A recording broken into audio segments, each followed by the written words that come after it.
Good morning and welcome to our 2025 Mattioli Victorian Open Long Course Championships. This is our third session. It's day 2. We are down here at Melbourne Sports and Aquatic Centre in Albert Park. It is our heats this morning and we are starting off with our men's 200 metre IM. We have 7 heats. My name's Sian Whittaker. I'm here with Chelsea. It's going to be a beautiful morning. It is. It already is. We've had some exciting swimming in our pool. The World Para Series just prior to this event opening. And we're already underway now with Heat 1 of 7. So a fantastic start by our middle lanes in the pool. Gabrielle Gorgeous, who is one of our visitors, as well as our visitor from Malaysia, Pyong Wei Hee, also in lane 5. 200 IM being 450s of all of our strokes. As we head down to the wall, Gabrielle touches first in a 26.37. Not far behind him, lane 5, 26.94. Really great to see so many visitors here in Victoria, creating a beautiful competition here for our Victorian athletes. A tough competition into the backstroke leg, now heading under the 15-metre rope. And in lane 4, Gabrielle looking really strong. Yeah, and it will be about the time that they're going to place. And I always love the 200 IM because it's the sprint of every stroke. It makes for a very interesting race because some competitors have stronger strokes than others. So you will see at points there are lead changes depending on what that strength of that athlete is. As we can see, making his way up is lane number 5 on the feet of Gabrielle in lane number 4 now. Yeah, so it really is that battle for that second placing here at the moment between Tannen in 3 and Pong in 5. But yeah, Gabrielle coming to the final turn. He's really going to want to give it all he's got in this final 50 metres because it is about the time to get that placing for tonight. And his entry time was a 2:01.65, so that's what he'll be looking to beat. Lucas in lane number 6 had a really great breaststroke leg there, coming up on the hip of lane number 5, but it is all Gabrielle in lane 4 under the flags now as we touch the wall in a time of 2:06.04. 2:08.20 there for lane 5 and lane number 6 rounding out. Our placings in that first heat, 2:09.73. Great swims from our athletes in our heat number 1 of 7. Yeah, so still a good time by Gabrielle, though not under his entry time. So it'll be interesting to see what is produced in the next few heats following. But that is our fastest heat at this stage. Though in saying that, it can come from anywhere. It can come from any lane. And our heats this morning, our top 3 heats there seeded. They are our top 30 competitors entered in this event seeded. So lane 4 of heat 1 is our fastest competitor. Our second fastest is in this heat now, lane 4, and then our third fastest in lane 4 of heat number 3. So it then goes from lane 4 to lane 5, then to lane 3, and that's how the seeding heats work. I just want to give a shout out also from Heat 1 that just happened. Cole Pearce, one of our Paralympians, competed in that as well. Heat 2, here we are.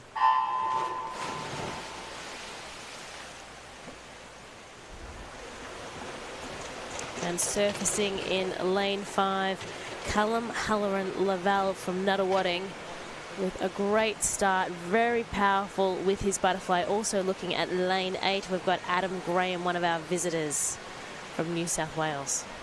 It is all Callum Halloran-Laval at the moment. He will touch the wall first, 26.30. We know he's a great butterfly and backstroker. Really, really great underwaters from him, capitalising on that speed that you gain from the underwaters. Yeah, and who was also in that second position after the butterfly. It was the top of your screen is Harrison Rothwell, but he's been overtaken now. It is between 5 and 6. We have Callum and Clancy, the 20-year-old and the 19-year-old. As we come to the all-important breaststroke leg, this is where we see a lot of our changes normally. We do, because a lot of the time our athletes can be dominant breaststroke swimmers, which creates a great 200-metre IM, and then a lot of the other athletes, it's actually their weakest stroke. So this is where we see those lead changes. As you can see right in front of us, lane 3, Cameron Riccini, he has started to make his way through now into the lead. He's got about half a body length on the rest of the field. Yeah, this is where it's going to get exciting. Big push off the wall. You really want to capitalise on those underwaters as they come into that final 50 metres. Power coming from the pool. Cameron Riccini, he's out by a fingertip length. Callum in 5. Halloran Lavelle really wanting it. He's overtaken him, but it is Clancy in 6, leading the way. And I reckon he's going to push through to the end. This will be a tight finish to see. It is Clancy 206.94, Samuel Higgs 207.43, Cameron Riccini rounding out that placing for heat number 2, 207.80. Really strong swims from those athletes this morning. As we head now down to heat number 3, this is our final of our seeded heats. For a lot of these athletes, this will be their first competition of the season following our Olympics last year. They are in hard work. A lot of them aren't tapered for this meet, so they are in season. So look to see posting some good times. And they're away. Now, this is the event of the jack of all trades. They really have to execute technique in all 4, use their strengths to their advantage. It is a blanket across the middle of the pool here at the moment. I'm looking at 7. We've got Archie Kreutzberger, and not far behind him in lane 5, Felix Dressel-de-Brun. It is Archie that turns first there, 26.71, followed by Luke and Felix. And Luke, 29 years of age, our most experienced athlete in the field, in the pool at the moment. It's neck and neck. Some really great strokes from these athletes here. Lane number 6, Luke, really looking powerful, relaxed as we turn into the 100-metre mark, 59.86. As Chelsea mentioned in the heat before, the all-important breaststroke leg. Yeah, we're a bit staggered across the pool here at the moment. Luke Bibby still looking nice and strong. I'd be also watching Owen Williams-Polly from Nunawading coming on their way into the pool. Up the top from Malaysia, Kai Xing Tan in lane 4, making his move here at the moment. Again, final turn to capitalize on. Let's see what they come out as. You want to be leading at the breaststroke to freestyle turn, because you do gain a lot of distance when you come off that wall first. As you can see, Luke Bibby in lane 6. He's basically led for a long time here, but in lane 4, Kai Jin challenging him with 15 metres left to swim. But don't discard Felix Dressel-de-Brun in lane 5. He's also putting together a wonderful swim. There, he caught up on some ground, but was it enough? Kai Xing did it though. He overtook Bibby, and his time 2:07.66. He'd be happy with that finish.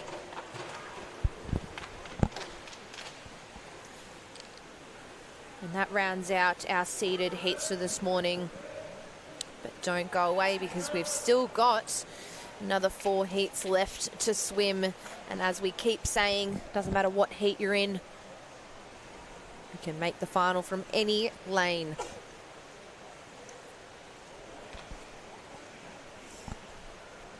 Now, results just pending. It does look like potentially our top seed there did get disqualified, as he is not on our official results. So we'll wait to see if he challenges that or not.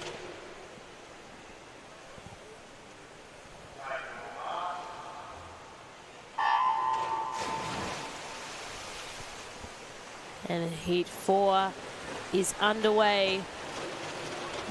Again, a really strong start to the middle of the pool. Toby McOmish, 20 years of age from MLC. He's got his clubmate Nikolai in 3 right next to him, but he is blitzing it at the moment. Toby McOmish, more well known for his sprint freestyle, so it is good to see him in doing a 200 IM, mixing it up a little bit. He did turn first in a 26.46. Yeah, Tyler Theodore from Caulfield and Mayan Bakskar from MLC as well, really making their moves. Tyler has already, he leads out the front now. Looking at Cooper Sutherland in 2 at the top of your screen. He's made his moves. He's just come past us here on pool deck, and he is a hand length out in front. We come down now to our back to breaststroke turn, and it will be Cooper Sutherland 102.33, followed by Tyler Theodore 102.51, and a really great split stroke from both of those swimmers, putting about a body length on the rest of the field. Let's see if they can hold on. Yeah, Cooper at the top in the black cap, still out in front as the crowd is getting up, the coaches, and there goes. The athletes can hear them. Still a mix across the pool. Looking at lane 7 now, we've got Calvin Reed picking up that pace. Calvin Reed is a really great breaststroker. That is his strong stroke, so I'm not surprised he made a move there as he turned second, but all the way in lane 1, Cooper Sutherland, and it will be a battle between about 5 different swimmers to see who can get their hand on the wall first here. You were talking about Toby McGomish and his freestyle, but I don't think he's going to be able to push it to the end. Oh, sorry, apologies. He is the one that's leading out in front here at the moment. Had a cracking finish, 2:13.29. A great display of the different strengths of strokes in that race. We had Toby lead at the fly and then sort of lose it a little bit in that middle 100 and then really dominate in that last 50, along with Kelvin coming through in that breaststroke. So that's why we love the 200 IM. And so what do you think, Sian? I know we're moving into our next heat, heat 5. Do you work more on your strengths or on your weaknesses when it comes to this race? That's a great question, Chelsea. I think for a lot of athletes, we have our main stroke, and so you work quite significantly on that main stroke. But if you're looking at swimming a 200 IM and being really competitive at it, you'd definitely be also working your weakness. So it's a little bit of both, depending on whether or not that 200 IM is something that you want to work towards as a main event. And looking at lane 9, Darcy Canal, 17 years of age from Traralgon, having a beautiful start here with his fly. Also a great reaction time from the other end of the pool, lane 0, Jack Gonzalez. Coming down to the 50 metre, it is Nicholas over in lane 1, 28.12. There's not much between a lot of these swimmers at the moment, and it's all happening in our outside lanes, which is what tends to happen in these non-seeded heats. Their entry times are a lot closer, so it comes from anywhere in the pool. Yeah, we're bouncing around from the top to the bottom, but really making the most of this backstroke leg we have in lane 3 and lane 4. We've got Tharam Param from Nuttawading, also 16 years of age. Blake Hughes at the halfway mark. Blake is leading the way only by half a second. And a really great turn from him. He's starting to really move through now. Alongside him as well in lane number 7, Patrick Forster. He is having a really dominant breaststroke leg here. Yeah, great to see. There's been so many change-ups in our race already. This is where I feel, you know, technical in all the first 3 strokes, and then it's just power and charge on home. See what you can do with your freestyle, and let's check it out as they come into the final 50 metres. Patrick Forster leading the way. Can he hold on to it? Yeah, that was a really great turn from Patrick there. He put about half a body length on Blake Hughes in lane 4, and you can see that that's benefited him because he's really coming down now under the 15-metre flag, about half a body length ahead of Blake Hughes, and dominating this last 50 as well over in lane number 2, Hugh, but it will be Patrick Forster 2:14.00, followed by Blake Hughes 2:14.93, and rounding out with a blistering last 50 there was Hugh Caton 2:15.34, rounding out heat number 5 as we move on to heat number 6 of 7. So 2 more heats of this men's 200-metre individual medley. Yeah, really fantastic to see Patrick Forster holding on to it. And it really was that last turn, that breaststroke to freestyle turn. He got that half a body length on the competitor in lane 4. And as you can see, he won by about half of that body length. So those turns are so important.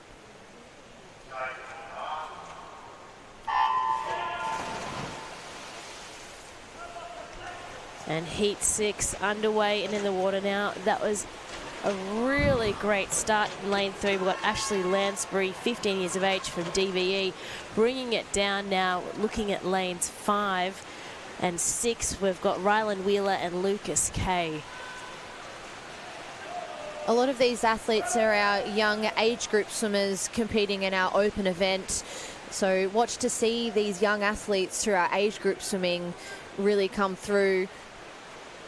Lane number 2 there, Harry McCraw, only 14 years of age. He's leading the way in the backstroke leg. Alongside him, Ashley Lansby. Yeah, he's really putting the pedal down here.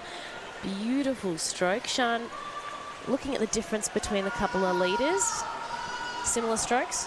Quite similar strokes, actually. They are teammates.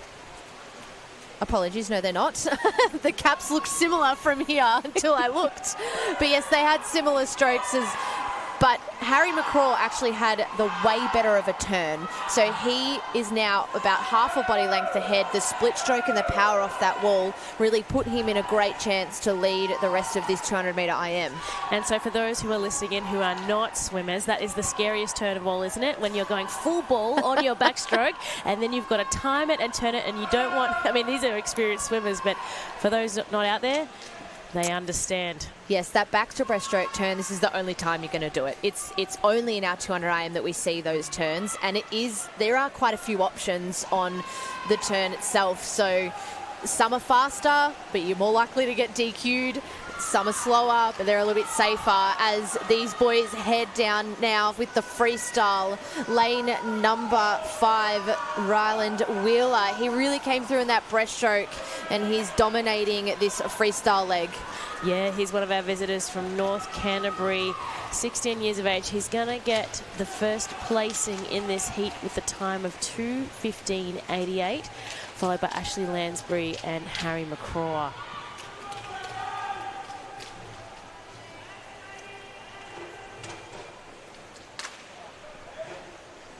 Yes, nicely done. Let me see the feet of Heat 7 athletes up on the blocks, ready to go. There is no mucking around in heats. No, we are heat after heat after heat. There's been so many entries. It's been fantastic. There's been over 1,500 entries. Yeah, as we mentioned before, there's so many visitors down here. This is one of the big events in a series of events in each state. So it's great to see our competitors from other states here with us. Yeah, it just brings our competition up. And that was a great start there by Dylan Skinner in lane 8. I'm also looking at lanes 3 and 4. We've got Damien Lane from M1 and Blake Scott from Ballarat. That's a very fast first 50 from Damian Lane, 28.79. He's a full second ahead of the rest of the field at the moment. As we come down to our backstroke leg, over in lanes 0 and 1, Brandon Wilson and Alexander Stone having a great crack at this backstroke leg. Still keeping the lead at the moment, though, is Damian Lane. Yeah, he's looking nice and strong. Got the power with a little bit of whitewash with the arms there. Also looking at lane 7, gaining the ground. We've got Keenan Power from Lilydale, who's moved into 3rd position. This all-important turn. They're all currently underwater, and they've popped out. Damian Lane, nice and strong in that lead. Then we have lane 1, Alexander Stone.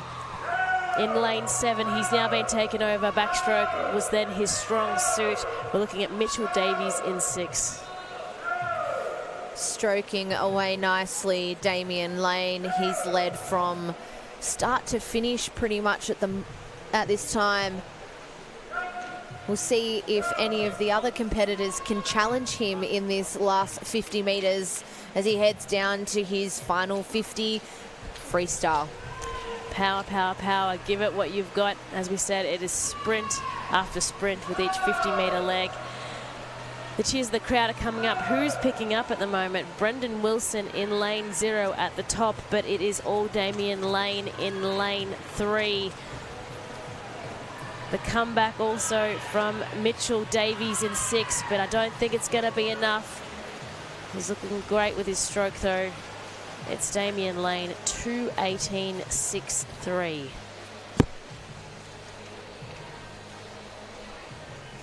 We've had a beautiful display of 200-metre IMs this morning. 7 heats, lots of competitors, and that final heat rounding out event number 46.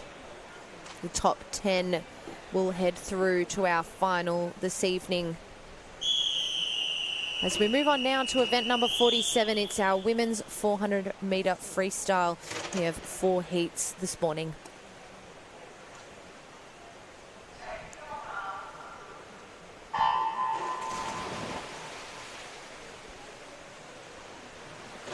And that was a beautiful start to Arabella Tomlinson, 15 years of age from Caulfield Aquatics. Now, it is a much longer race than our 50s. There is strategy and race plan involved. How do you start it off, Sean? Well, I wasn't much of a 400-metre freestyler, but it is one of those longer events. We classify our 400 freestyle as somewhere between middle distance to distance, and there's lots of different tactics. Some will start off really strong and try and hold on. Others will build through the 400. That first 50, though, will always be what we call relaxed, easy speed. The athletes will be looking at trying to be relaxed, but also fast. It's a bit of a battle between the two to really start themselves off, as Tara Kinder there in lane 4 turns in a time of 1:01.74. We're more used to seeing Tara in the individual medley events and the breaststroke events. One of our Australian Dolphins, she headed to the World Short Course Championships in December last year. And she also won the 400-metre IM yesterday. So big backup. I did see her in the 200 backstroke quickly after her 400 IM yesterday, which I don't know how she did it. That's a tough backup between those two events. So great to see her back here this morning leading the way in this 400-metre freestyle. Yeah, she's definitely giving us some superstar vibes here. She's the fastest entry time with a 4:12.32. So she'll just be swimming her own race, leading out in front and being focused on that final wall touch and that time. But yeah, really classy. Looking cool, calm and collected. She looks relaxed at the moment as she heads down to her 200-metre 2:06.18. That's a really great first 200 from her. Turning second, Kiara Jeffs, 2:12.36. She's one of our young and up-and-coming 14-year-olds in our age group. So really great to see her out here also competing against the best in the state, along with our visitors from our other states. Yeah, it is going to be interesting as this race develops between Dakota Mathers in 2 from Nuttawading. We then also have, Kira Jeffs in 6, and in 5 as well we've got Abby Kearney, that are all very close together. Hannah Abdu, also one of our visitors, is in the mix. This is the 3-quarter mark where energy levels get tested before they're going to want to go full ball in bringing it home in that final 50 when it does actually arrive. This 100 metres here, the third 100, is the toughest. We do see athletes tend to drop off. Race plans will be to work that third 100. You kind of break down your event into 4, so 4 quarters, and always that third part is vital. As we move now to the centre of the pool, it is Tara Kinder, all class. She has led from start to finish, just starting to build her stroke rate now, lift her legs as we come down to the final 50. Yeah, it is the final 50. Again, they want to try and pick up that stroke rate. They're going to bring in those kicks, as you can see in lane 6. We've got Kira Jeffs bringing in the legs a bit more. You can see the whitewash coming behind. But yeah, it's really competitive at the moment between Dakota in 2, Abby in 5, Kira in 6, and don't be forgetting Arabella Tomlinson as well, as we're going to the end of our race where Tara touches into the wall. 4:15.18. Not a shabby time there from Tara after a big day yesterday. Touching the wall second there, Abby Kearney 4:27.05. And Dakota Mathers 4:27.55. So not too much of a difference between our second and third there. Some great swims, along with Kira Jeffs 4:27.72. So all those 3 girls touching in a 4:27. Hopefully enough to make the final tonight and come back and do it all again. Yeah, and they do have full programs. Our swimmers make the most of it over the 3 days. That is our 2025 Mattioli Open State Champs as we move into Heat 2.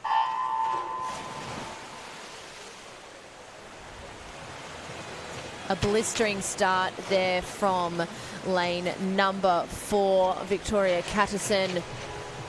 She is from Ireland. She's one of the Ireland, sorry if I can say the right word, Irish Olympians who's over here. Nick had a bit of a chat with her yesterday. Don't know how long she's staying, but you know, if you compare some competitive swimming with a summer holiday here down in Oz, you know, why not? We encourage and we welcome. And she's doing a great job leading the pack at the moment. She's also got just above her Madison Cooper in 2, and then Erika Ndeko from Surrey Park as well. Just that arm length behind. But yeah, they're just settling into that race here as they come to that 100-metre mark. Doing a great job as well from Geelong. We've got Zali Schneiders, 15 years of age. So a bit of a mix of ages as well from that 14. Erika is 14 and 3. All the way up to, Victoria, who's 23 from Ireland. We've got Abby Harrington and Madison Cooper as well, who's just both turned 20. You can see the experience from Victoria in lane 4 there. Her turns, she gains a lot from the other younger competitors. So you can just see that difference in age and how dominant we can get by practicing those turns. Well, it is, you know, as we mentioned time and time again, those 1%ers that all add up. And with, this many turns in this race, it is that mixture between, you know, your power and your strength, especially when you're coming home. But it is those little things that all add up. as it is a longer race and you've got a lot more turns than, say, a 100 or a 200-meter freestyle, you tend to see the athletes not stay underwater as long. They might do 2 or 3 quick kicks and get up fast and stroking. That is exactly what Victoria is doing. She does 2 or 3 butterfly kicks under the water and then has a really beautiful, strong breakout. So you'll see her transition from underwater through to on top of the water be really smooth and powerful, and that's where she really gains that distance on the other competitors. Yeah, the aerodynamics come into play there, but I'm really impressed that Erika in 3, our 14 years of age girl, she is keeping up with our 23-year-old Irish Olympian in 4. And you're just seeing in lane 1, that's Catherine Boyle on that turn there. As it is the 3/4 way through our race. Flanking either side, we do also have Zali Schneiders in 5 from Geelong, keeping up in the mix there. And then right next to her, we've got Mackenzie Hunter as well in 6. That all-important third 100 of the 400 free, you can see Victoria really gained distance on the rest of the field. She is training at TSS Aquatic in Queensland for the next couple of months. As we said, great to be a professional swimmer, be able to travel the world, spend a couple of months in the summer season, and be able to also do your sport. So she's doing a great job at the moment as she heads down to her final 50 metres. She's really started to pick up the stroke rate and the kick now. And you will see that in that last 50, all athletes tend to put on the afterburners and give it all they've got left. Yeah, we talk about, you know, community and connections, and that's what it's all about. As Victoria comes on in lane 4, storming home in this heat. It's going to be about that time. The goal is to get to that final tonight. Save her enough energy to also execute best performance in the final. She's got a time of 4:20.70.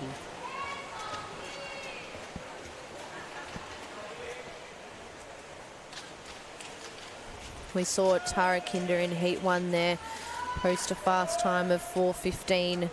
She's at the moment leading quite a fair way, so we'll see if anyone can get close to her tonight. Rise to the challenge. But we also love surprises as well. It's the balance, right, between your heats and your finals, especially in these middle distance and the longer distance races. That completes our seeded heats in this 400-metre freestyle. As we move on now to our final 2 heats, expect these to be a little bit closer when it comes to the race. Yeah, and a great start down the bottom of our pool. In lane 8, we had Amrita Subramaniam from MLC. And then just above her, we've got Sarah Cartel doing a fantastic job. And of course, our middle lanes, Tara Watson from Yarra Plenty Waves. Leading out in front here, it is Sarah, though, for the first 50 metres. A close race on our hands at the moment between lanes 4, 5 and 7. This first 100 metres, as we've said previously, trying to be nice and relaxed but fast at the same time, finding that really good balance to set you up for your 400. You do 100 metres and you turn and we've still got 300 metres to go. So these athletes just finding that balance as we turn down at that 100. It is Sarah Cartel, 1:03.66. She's looking strong at the moment. And in lane 4, Taylor Watson, not letting her get her way. No, and that's it. As you said, it's the balance of this morning versus this evening. Sarah, though, in lane 7, executing really well. She's keeping up in the mix. Taylor Watson from Yarra Plenty Waves, still in the lead with a nice, beautiful turn. She's being followed They're still sticking on her tail. We've got Nicole Briscoe in 5, Layla Mahfouz in 6. Melton, she's from Melton Swimming Club. Melton have been very loud last day, which is good. It's been good to have all our clubs out and about and cheering. Just edging ahead at the moment is Taylor Watson. She's made a bit of a move on Sarah Cartel in lane 7 now. She'll turn first in a time of 2:12.55 as we head on down to our third 100.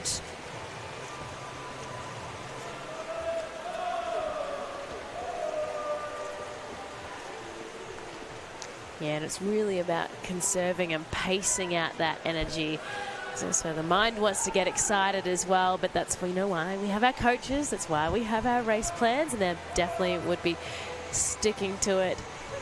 As in the lead, gaining just a little bit of extra space in front of her, Taylor Watson.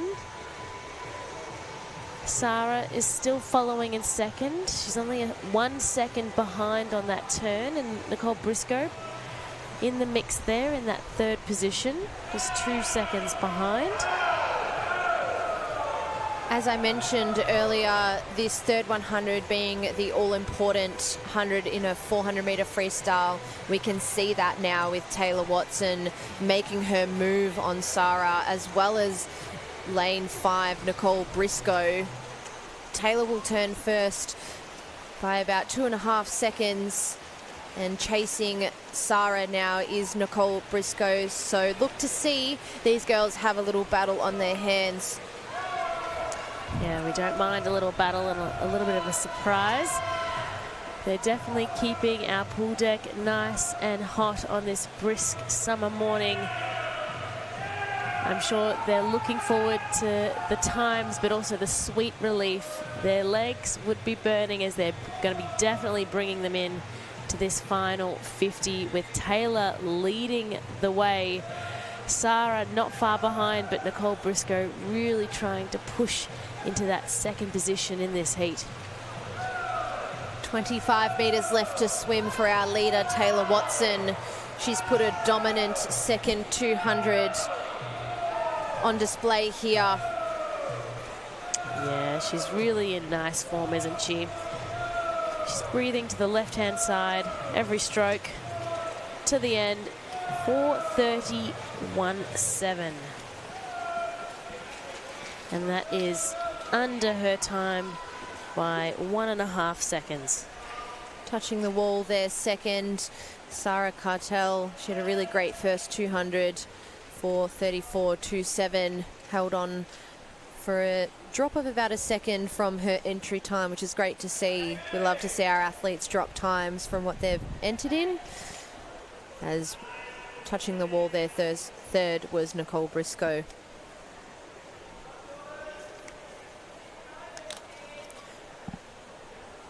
We will head down now to our fourth and final heat of this 400-metre freestyle. Some fast swimming so far this morning. Yeah, it's quite electric, which is, looking at some of our swimsuits, they're quite exciting. Funky Trunks, shout out to them, major sponsor, a partner with Swimming Victoria. And looking at the pool, it is looking very close across 2, 3, 4, 5 at the moment, and 6. It's going to be in between Lucy Dolan in 3, who's 13 years of age. Great to see her in the Opens. And Paige Holt, lane 4. Stephanie Moran, lane 5. And then also there, one of our visitors from Helensvale, Kira Bell. A really tight battle between the 4 girls in this heat. Starting to just edge herself ahead a little bit at the moment is Paige Holt in lane 4. Not letting her go, though, is Stephanie Moran and Kira Bell. Every time someone just goes a little bit ahead, the girls are like, oop, no, we're going to go with you. But it's the game, right? The little battle. Cat and mouse is what we like to call it. And there is a little bit of mind games when we come into our 400-metre freestyle. It's a bit of who's going to go first, who's going to have the encouragement to go, I'm going to go. Yeah, and also, you know, again, the mind games, what motivates you. I'm sure there's preference, right? Do you prefer to be the leader or the chaser? Yes, well, it's easy to see that in a freestyle event. Not as easy to see it in a backstroke or a breaststroke event. But these girls right next to each other, all challenging each other. I'll be interested to see which one has a little bit of the belief to go, yes, I'm going to take the lead here. Right as I'm saying it, it does look like Kira Bell ever so slightly starting to try to make her move. She's about half a body length ahead of the other two girls now. She's really started to look strong in this fourth 50. She will turn first to 18.02. And how do you think they'd normally be feeling at a halfway mark? Yes, that's really when the mind starts to take over. You're hurting, your legs and arms are burning, your lungs are burning, and you have to go, all right, I'm only halfway. That's why you tend to see a lot of the time the athletes drop off in this third 100, because naturally, when everything's hurting, your brain's going to go, oh, I don't really want to, you know, continue. So it's that little bit of a mind game with yourself going, no, I trust my training, I trust my background, I need to get going here. So yeah, and really seeing that second half as even a new race reset. Like, it's definitely who has the most belief in themselves to go again. And we find that in the distance races. It's a little bit different to our sprint races. This third 100, Kira Bell's really made her move on the other competitors. She will lead the way at the 300-metre mark. Lane 4 starting to come through, Paige Holt. And I'm also looking at the top.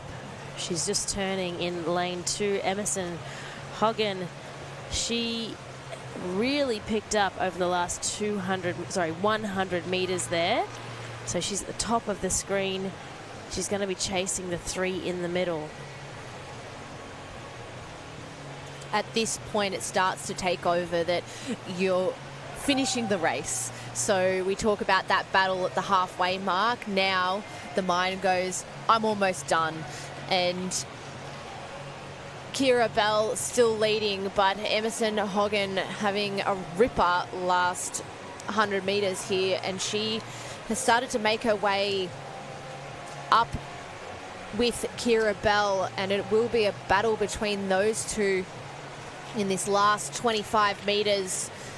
Not sure if they can see each other. They're both breathing the opposite way, but Emerson Hogan, who has had a blistering last 200 metres, she will come under the flags and touch the wall first. She's come out of nowhere, 4:41.12. Followed by Kira Bell, 4:41.70, and Paige Holt in the middle there in lane 4, 4:43.70. What an absolutely ripper last 200 there from Emerson Hogan. The belief from her that to just turn and go, you're not too far away, I'm going to give it a go. It's mine, it's my morning, it's my heat, it's my race. And she really, picked it up and took the focus away from the middle of the pool. And so that is the conclusion of our 400-metre freestyle for our Open Women's. As I welcome Tara to the commentary. It's good to be here. We've had some good swimming already this morning, and I'm expecting this one to be a cracker. We've got 3 heats of the men's, 3 timed finals of the men's 800 metres, and quite a few of these swimmers were in the 400 metres last night. We do. We have our group here just kicking it all off. We've got our lap counters out. Middle of the pool there, Jessie Phillips.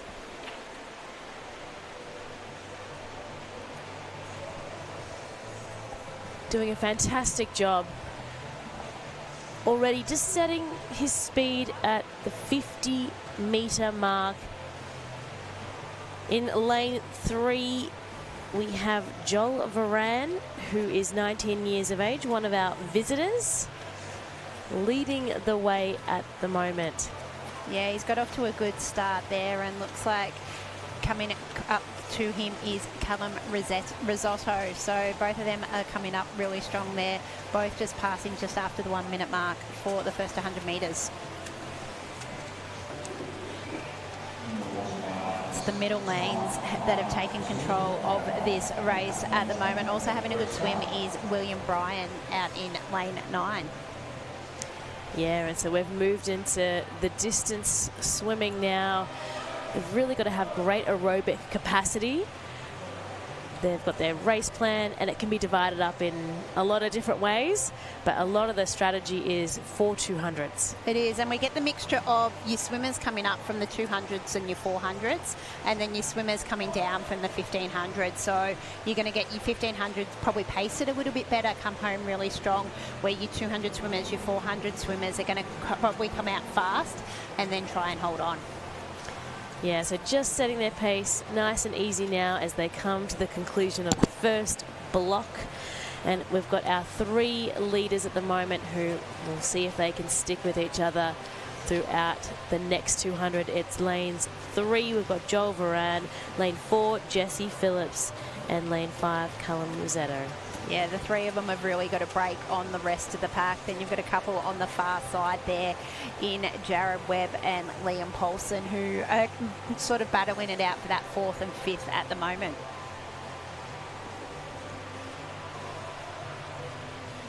Yeah, they've really got to take it easy. They don't want to burn all their energy too much. They know that they're next to each other as they're breathing. They can see.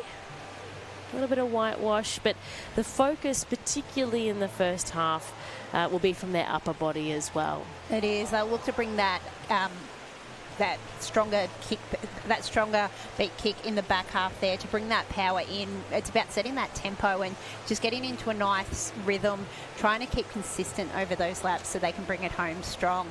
As we've seen, Callum Risotto has started to take out a little bit of a lead in those 3 middle lanes. They're just ahead of Jesse Phillips, so he broke away a little bit in that 50 metres. Yeah, they've just ticked off 300 metres now.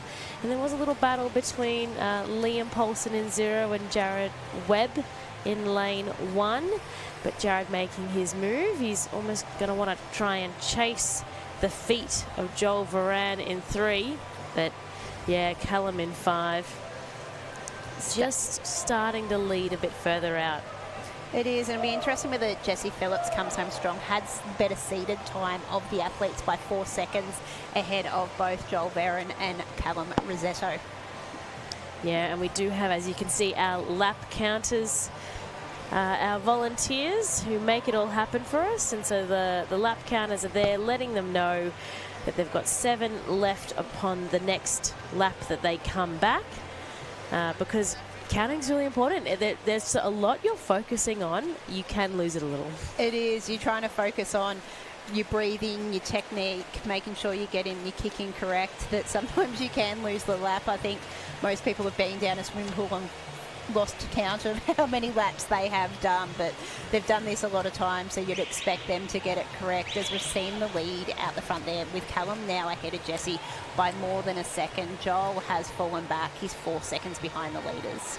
Yeah, they're making slow shifts at the moment, but as we said, particularly over these longer distance races, the 1%ers really count. So if you can pick that stroke rate up only just slightly, if you can capitalize on that turn and get that good kick and smooth surface out, it's going to help. But yeah, they've really paired up now. They're very even. We've got Callum only an arm length out.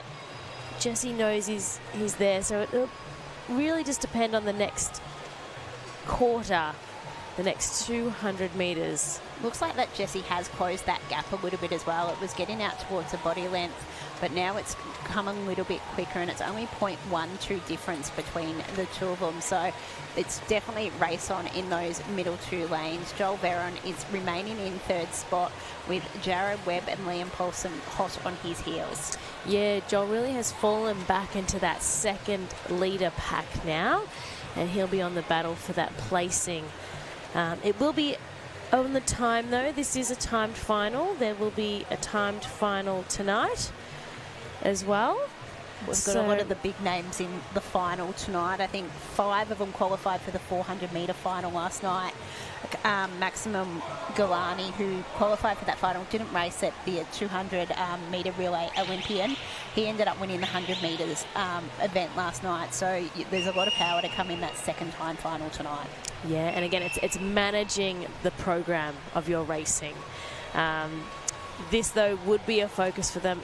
You don't get to race 800 metres all the time, every meet, so they're trying to make this one count and really gain that time to set them up. And so Callum has been overtaken now by Jesse from Surrey Park in that last 50 metres, and with that turn he's really pushed him out. He's looking very strong. He's got a dominant right arm swing that comes over, and he'll be wanting to hold and extend this lead even further if he can. And in the battle for third, we've been talking about it, but Jared Webb is now up to third. He has overtaken Joel Veron in the last 100 metres. So we saw that coming, and now that's come to fruition. So we've seen that change for that third spot. As this gap widens here between Jesse Phillips and Callum Risotto, getting out to a couple of body lengths now. So he's really put the foot down in this second 400 metres. We said both how this race can be swum very differently, and it's looking that Jesse Phillips is a back-end swimmer. Yeah, as the bell goes for both of our lead swimmers, Jesse in 4 leading the way. He is not going to be able to catch him now. He is out way too far. Yeah, but I would be keeping an eye on it. The gap between second and third has really closed there, with Jared Webb coming up on Callum Risotto. The other athletes are starting to get the bell for that last 100 metres. We've got Jesse Phillips just coming into the wall to turn for his final lap.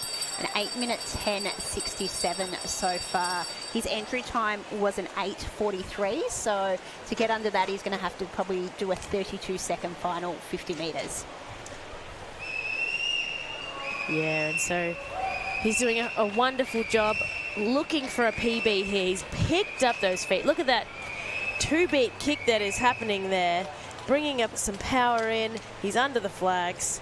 It's going to be that battle for that second placing. Callum looks like he's just going to be able to hold on. Jesse, though, with the time of 8:42.25 in that first position in the heat. Yeah, so comes out under his time that he came in with for this competition.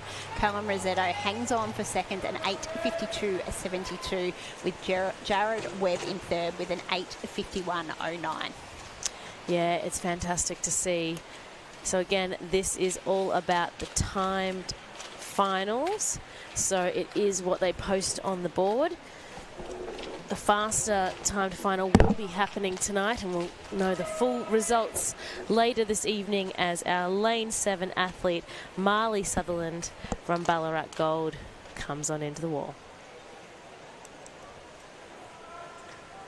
We've had some of these long distances. Now we're heading into some of the short distances here. With next event is the women's 100 metres butterfly. We've got 9 heats here, and starting with probably the biggest name in this distance will be Rikeo Aiki from Japan. Already won gold last night in the 50-metre fly, won bronze in the 100-metre freestyle, but back in her swimming, having had leukemia and getting back out there, and had some really good performances early in this event. Yeah, it's fantastic to see. Very inspirational as she already makes her move. A brilliant start. She's got her flow. She's edging out even further with every stroke and arm movement up and over. Yeah, she's got a very good distance early on there. As she's just about to come into the wall, she'll look to make that advantage even further with her ability underwater, and she has had a really good underwater there, coming up with extending her lead with more than a body length as we head into the final 35 metres.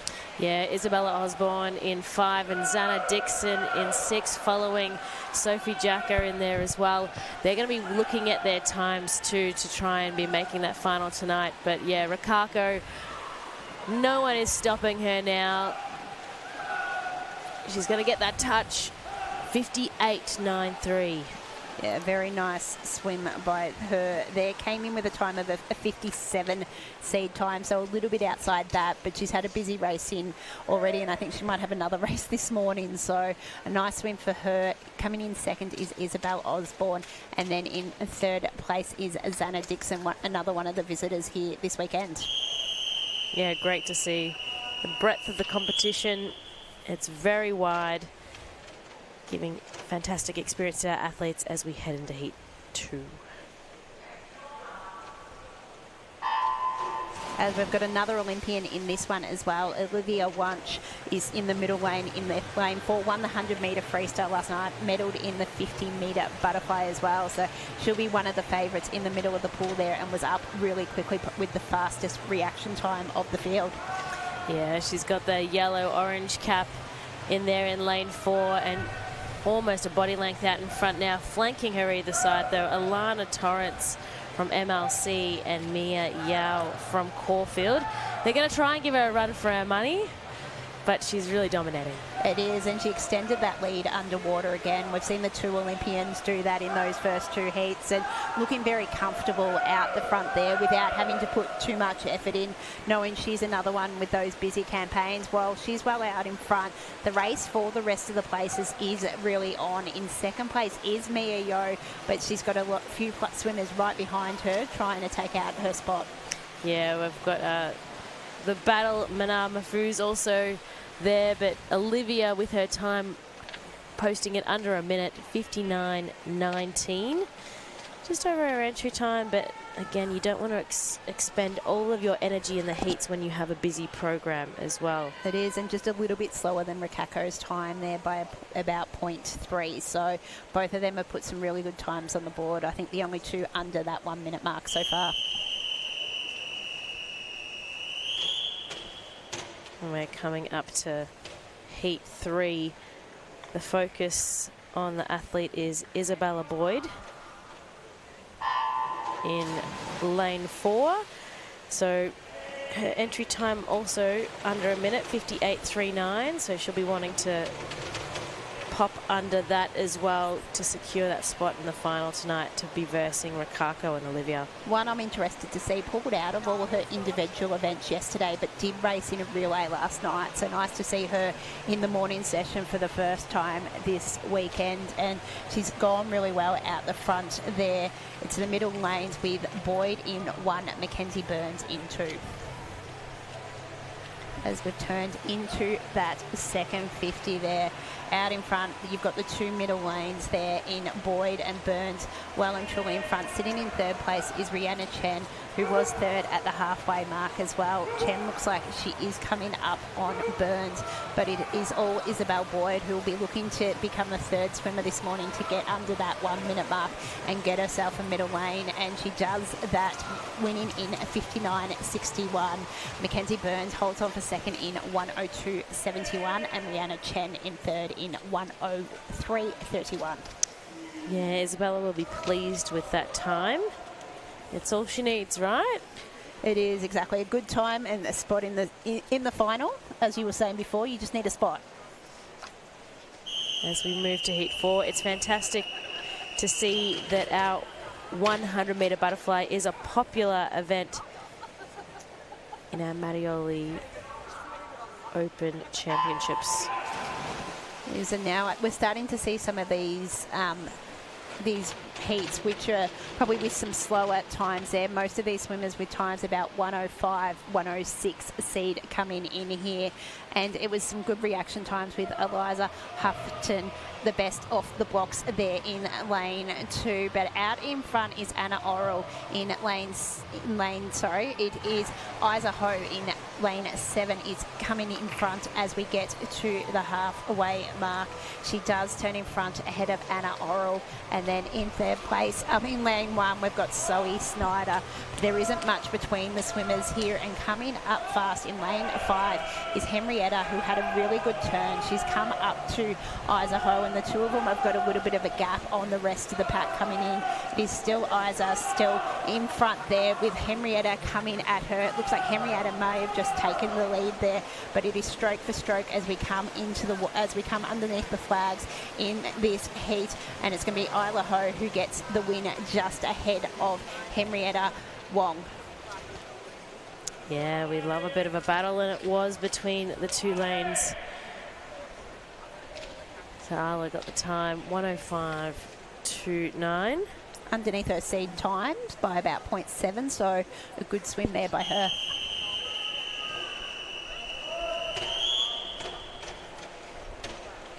So we've now got heat 5 of 9. And they're off the blocks there for this heat.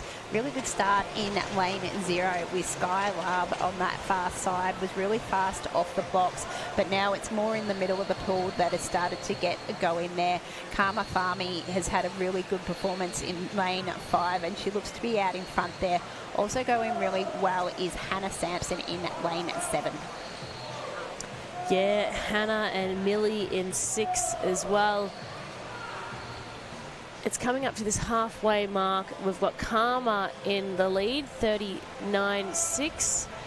And then Hannah's followed, also Heidi. We've also got Ruby Paulette in 8. So we will be watching. The crowd is picking up a little bit with their cheers. Is Heidi Williams had a really good start to this second 50 to take control of the race over in lane 3. She's out in control, still going swimming really well is Ruby Paulette, who's come home as strong, but it's going to be Heidi Williams in lane 3 who gets the win in a 105.59. Ruby Paulette comes in 3rd, and in between them is Kayla Enters. And a 105's good. But is it good enough? We'll have to find out. A lot of those early heats were around that, 101, 102 mark. So unless you're an outlier, it's maybe not looking possible, but we will see.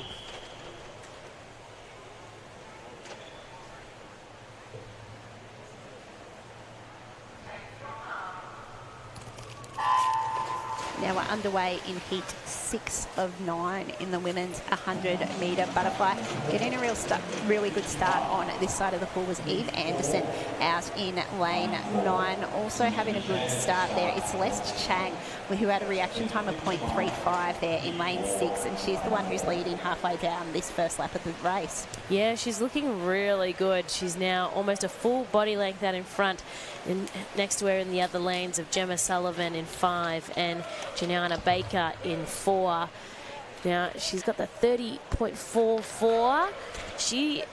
Celeste has that 108 entry time. So at this point in time, unless she starts to slow down, she's looking at achieving at that PB. Yeah, she's still well ahead there. Had a really good turn as well, and the momentum's not slowing down for her, so she's just got to keep it going this last 15 metres to get into the wall and try and get a better time than what her seeded time was. Across the pool, we've still got Eve Anderson looking really good in lane 9, and you've got Jessica Proudlock in lane 8 also with a good finish, and Celeste Chang gets a time of 106.73, so we said well below that time we were talking about. Eve Anderson in 2nd, and then in 3rd place coming in weight was Geneva Baker. Yeah, it's always great when you can shave off a couple of seconds. It's fantastic to see. It only gets better and up from here as we head now into heat 7.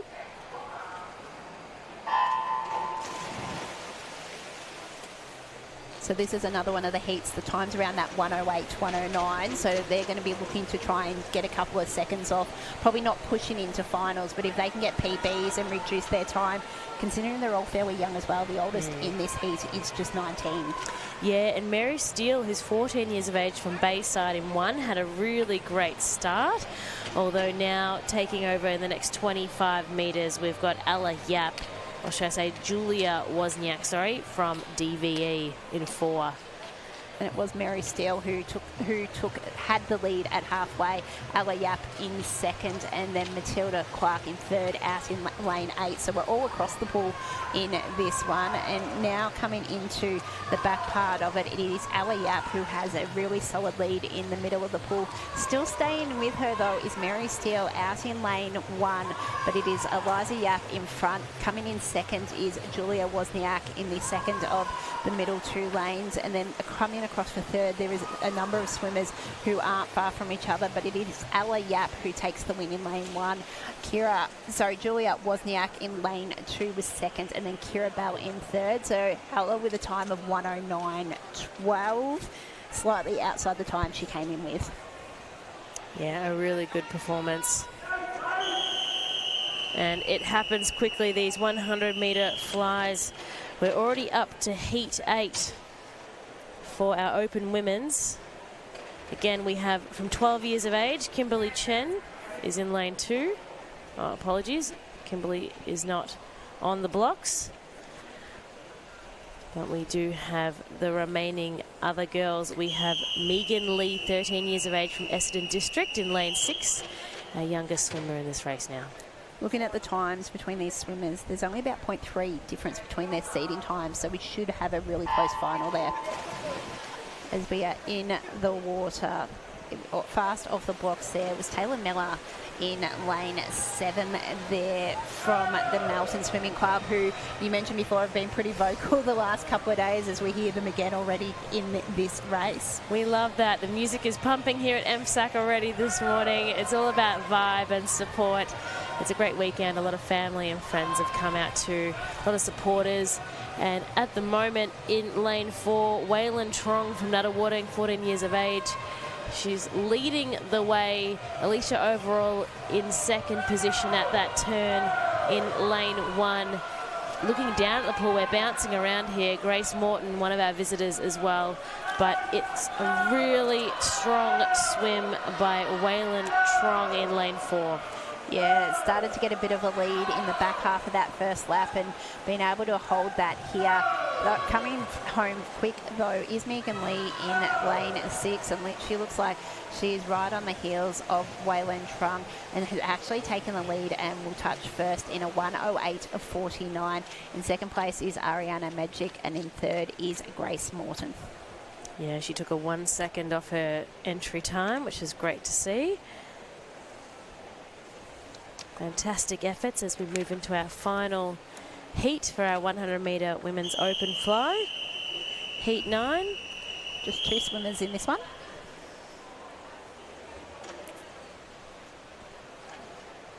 It's almost like a little swim-off. Swim-off. But it is our heat 9. We have Zoe Jennings in lane 3, 20 years of age from Geelong. And in 4, we've got Matilda Barber, I should say, from Yarra Plenty Waves, 16 years of age, and they're already neck and neck. It is. Zoe's got a little bit of a lead early on, but Matilda Barber not letting her get away from her. So we're coming down in the back half of this first 50, and it looks like Matilda Barber might come over the top of her to take the lead as we head into the turn. And as we do that, it is Jennings that just holds on at the halfway mark with Barber just behind her. Yeah, a really fantastic turn by Zoe Jennings, because Barber did have the lead going into that wall, only just though, and she's turning it on. She's got a really long reach, maybe a little bit more height on her vertically, as she's gaining that half a body in front of Matilda. 25 metres to go. Yeah, Zoe has control of this one, extending her lead out a little bit as we're just about to come underneath the flags in this final heat of the women's 100 metres butterfly. And it's Geelong's Zoe Jennings who takes the win in a 1:10.83 with Matilda Barr actually disqualified. So disappointing for her there, but her time was about the 1:12. Yeah, lots of lessons you take out of any disqualification. So good to have takeaways. That's what we'll debrief with our coaches afterwards, and that is our 9 heats. We move to the men's butterfly now.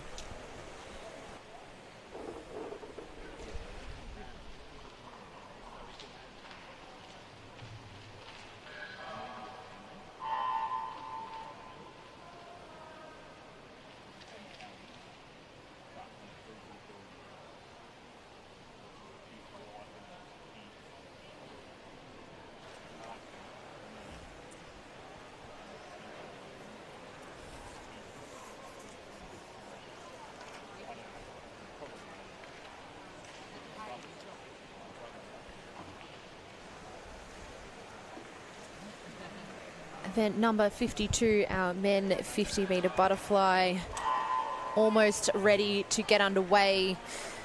Just making sure our system is all ready to go. We've got 14 heats of this morning, a quick splash and dash. 50 metres will go before you know it. And I'm very excited to see what these swimmers can produce this morning, all gunning to make that final this evening. Yes, we've seen some of these swimmers already today and a few in the water yesterday. We've got in the second heat coming up, Joseph Hampson, one of our visitors, won bronze in the 100-metre butterfly, so he'd be one to watch in that next heat and across all 14 heats.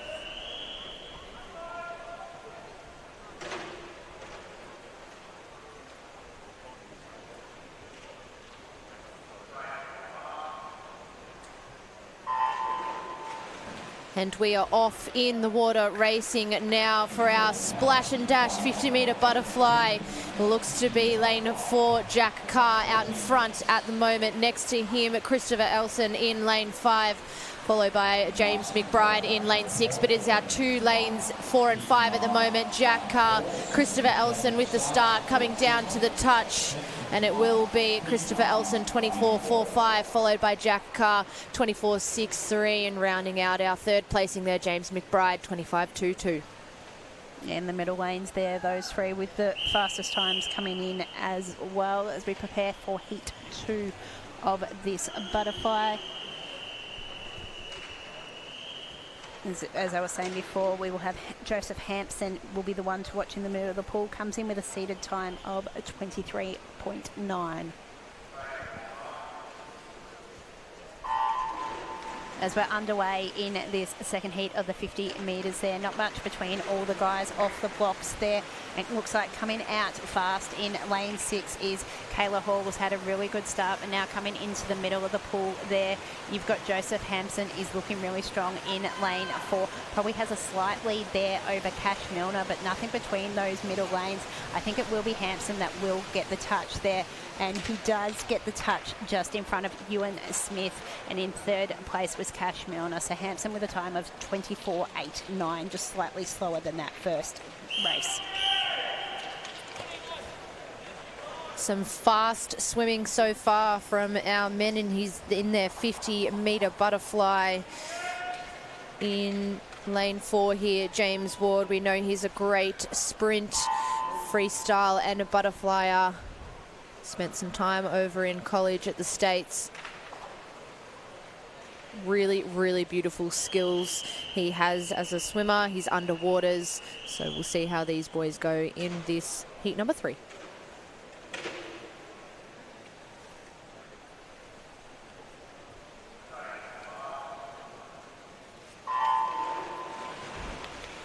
We are off and racing for this heat number 3. As I mentioned, the beautiful underwater there from lane 4, James Ward. His teammate next to him, Nicholas Layton, in lane 2, having a great swim as well, Jamie Anderson. It looks to be James Ward at the moment coming through. Morgan Bishop in lane 7, down to the touch. And it will be James 25.05, followed by Eli Billman 25.33, and Nick Layton with a really great second 25 there, 25.54.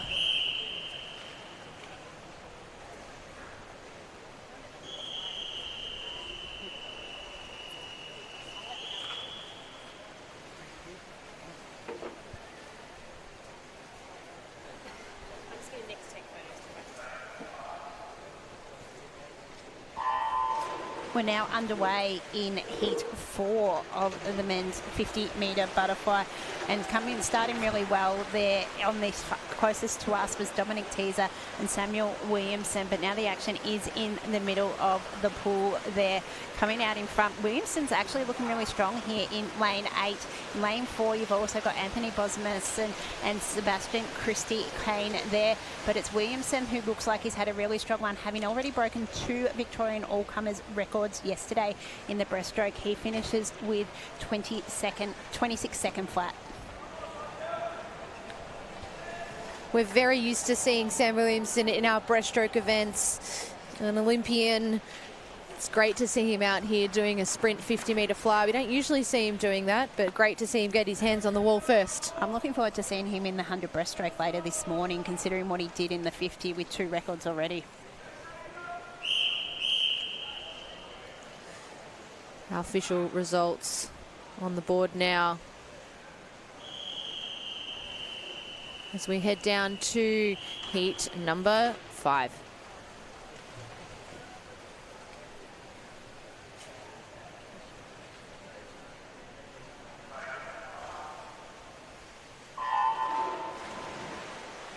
Underway, heat number 5.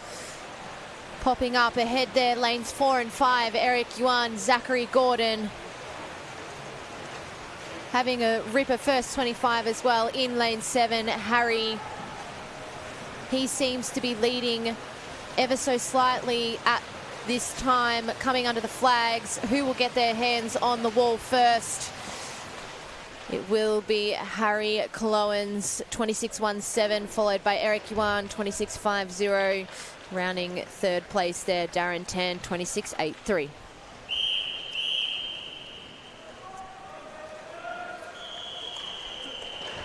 Now got heat 6 of this 50-metre butterfly about to get underway.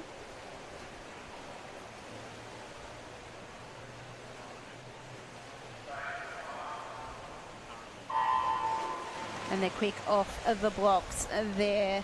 Looks like a really good start on this side of the pool as well. We're seeing that in the 50-metre butterfly, that the outside lines are getting really good starts before it gets to the middle of the pool. But dominating there in lane 5 is Luke Manderson, has a really good lead, probably half a body length on the rest of the competition. Looking strong for second place is lane 9 is Austin Robbins.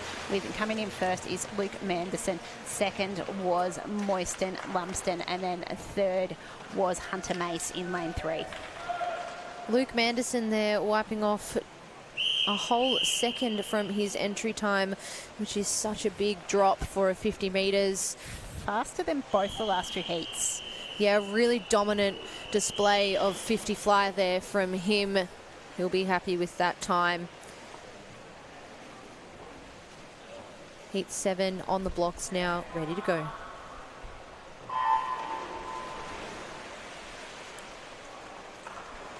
Up and stroking lane number 6 there, Vincent Downs Honey. But in the middle of the pool, starting to make their way through. Lane 3, Eugene Cham, Luke Stafford in lane 4. Having a great swim also in lane 0, Andy. It will be down to the touch. Yu Zhang Cham, 26.92, followed by Luke Stafford, 27.05. Vincent Downs Honey, 27.20, to finish up heat number 7.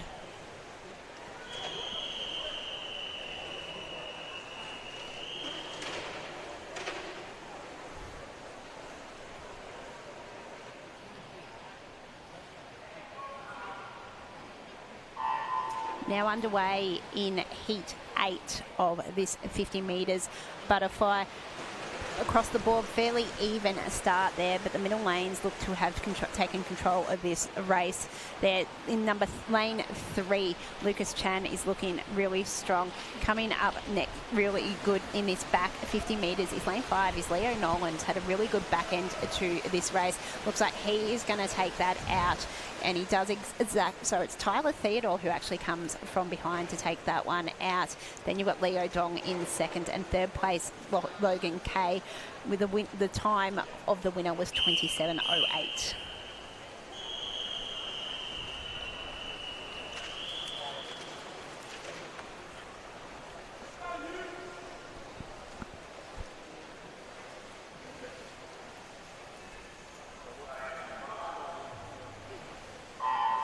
Heat number 9 hits the water. A couple withdrawals from this heat. Opens up the field here in the first 25 metres, having a ripper start there. Over in lane number 1 was Jack Sharp. He leads the way.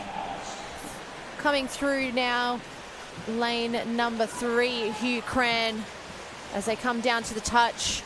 It will be Hugh Cran, 26.87. Jacques Ismail, 27.38, followed by Jack Lanyon in lane 4 there, 27.62. Really good time there from Hugh Cran. Came in with a 27.45 seed time, so under that 27-second barrier.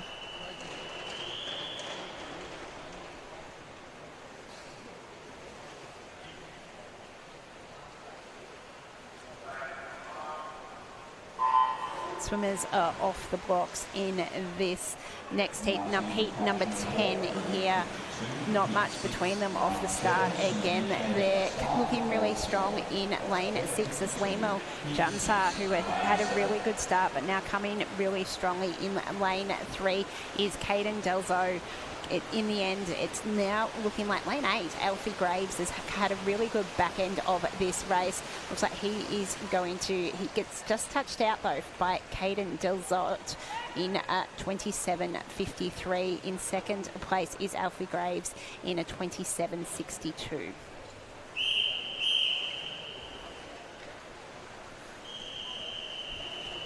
We have it. 4 heats left of this 50-metre butterfly. Heat number 11 on the blocks now.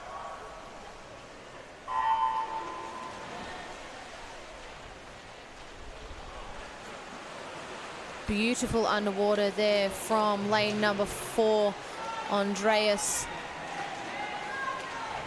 And lane 3 there, Brian Wong, stroking up and fast. They come through with 10 metres to go. It looks like it is Andreas in lane number 4. He will touch the wall, 27.34, only 0.12 behind him. Xavier Walker in lane 6, and rounding out third place in heat number 11, Thomas Radford.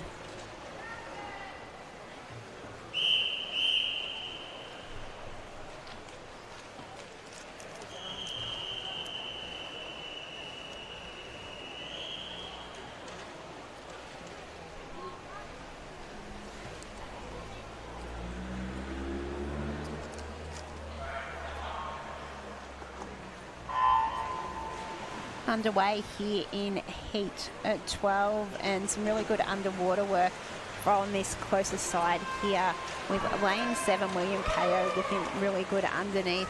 Harkin in the far side in lane 0 has had a really strong start there, but now it's in the middle of the pool where it's starting to get going. It is Maximilian Broxley who was looking really good in lane 5. He'd have the lead just over Benjamin Nolter as they get into the wall, but touching them out is Tommy Golding, who gets in front. Maximilian Broxley in second. In third was Benjamin Nolter, with Tommy Golding's time at 28.18.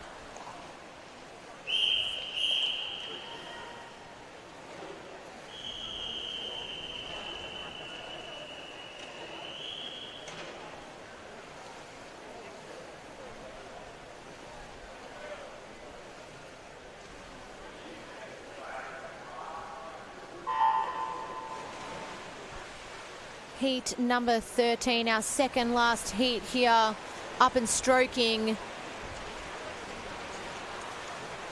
At this time, we could throw a blanket across the field. It is close, but starting to make their way through over in lane number 2. Gordon Chen challenging him 6 and 7. It'll really come down to the touch here. And it is lane 7, Edward O'Connor, 28.08, followed by lane number 6, 28.40. Rounding out third place there, Gordon Chen, 28.46.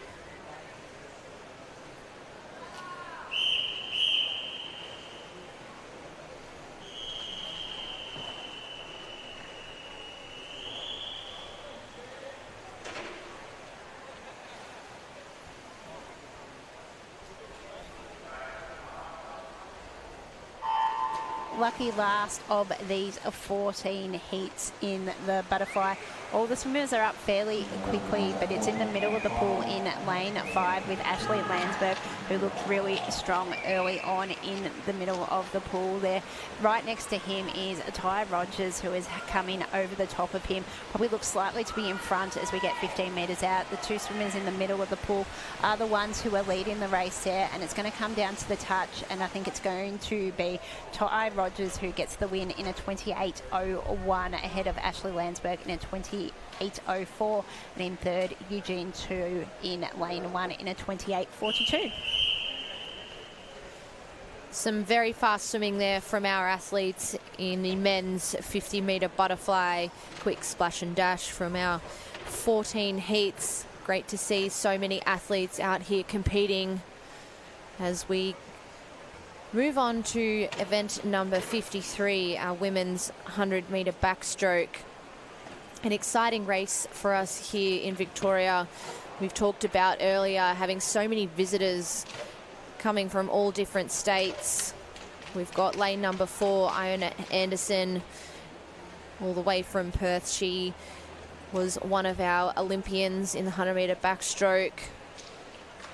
A real up-and-comer, 19 years of age.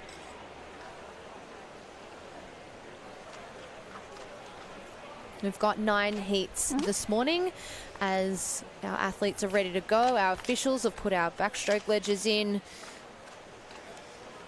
Just want to thank our officials. They're here. We can't run this meet without them. They make sure everything runs smoothly. Our times are official. Looking at these times heading in, Anderson, the clear favourite, the only swimmer with a sub 1 minute entry time.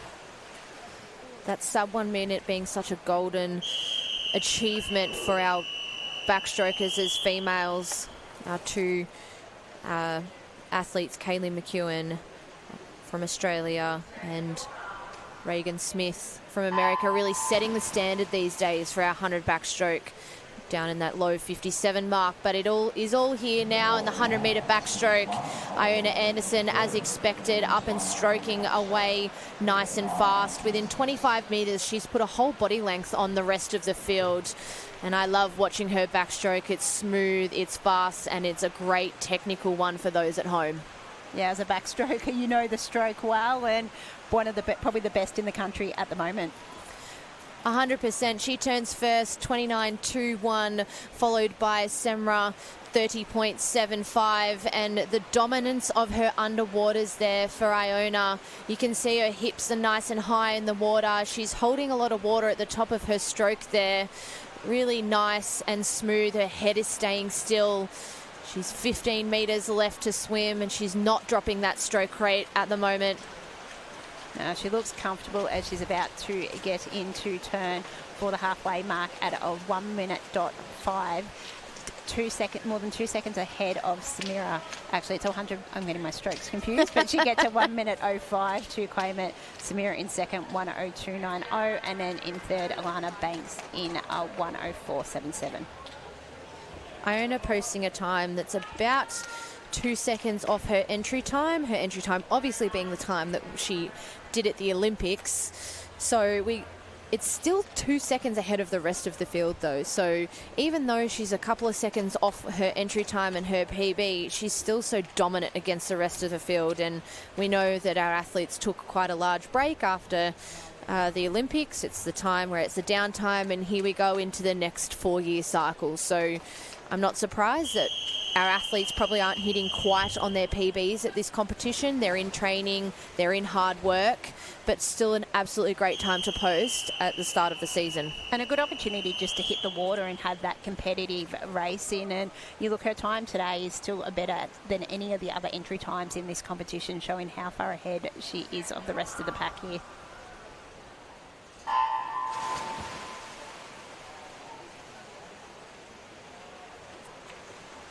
As heat number 2 is up and stroking.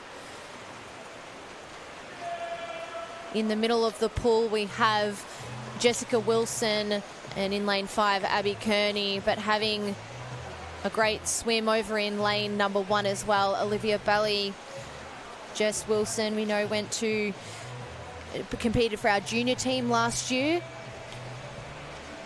Probably one of those swimmers looking to get a little bit more quicker and take that next step. Just still 17 there, and with a clear lead after that first 50, probably close to a body length on the rest of the pack. Again, looks really smooth with her stroke. Yeah, she competed at our junior Pan Pacs Championships in Canberra last August, so she's a real up-and-comer in our national level swimming. She's just about to head into it, followed by Gemma. Sorry, it is Jessica Wilson. So Jessica Wilson with the win, Abby Kearney in second. So it was a 1:03.65 there for the win there for Jess Wilson. So a couple of seconds slower than what we saw from Anderson. These girls will compete to make the top 10 tonight, heading through to the final.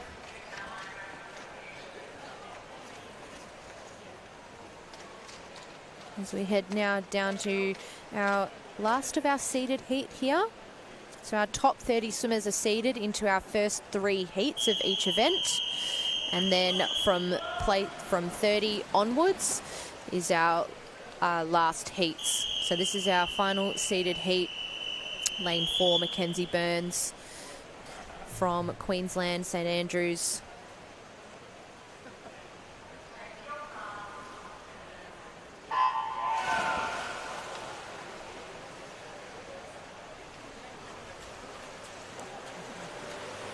We're underway in this third heat. It was the 2 middle lanes that came up really strongly after the start there. In lane 5, we've got Sasha Jones leading the pack just ahead of Mackenzie Burns, who is next to her in lane 4.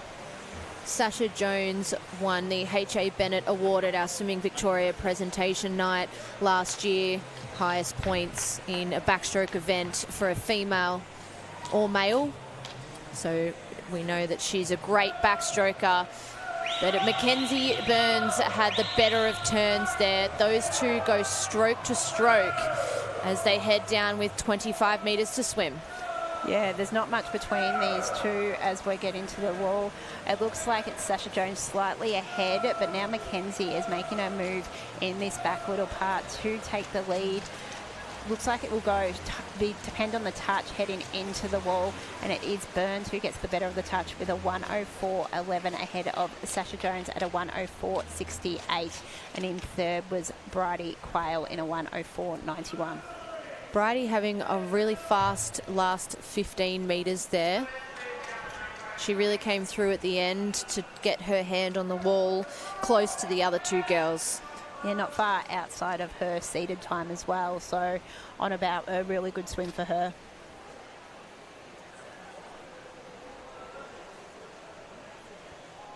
Those official results on the screen now. As heat number 4 heads into the water.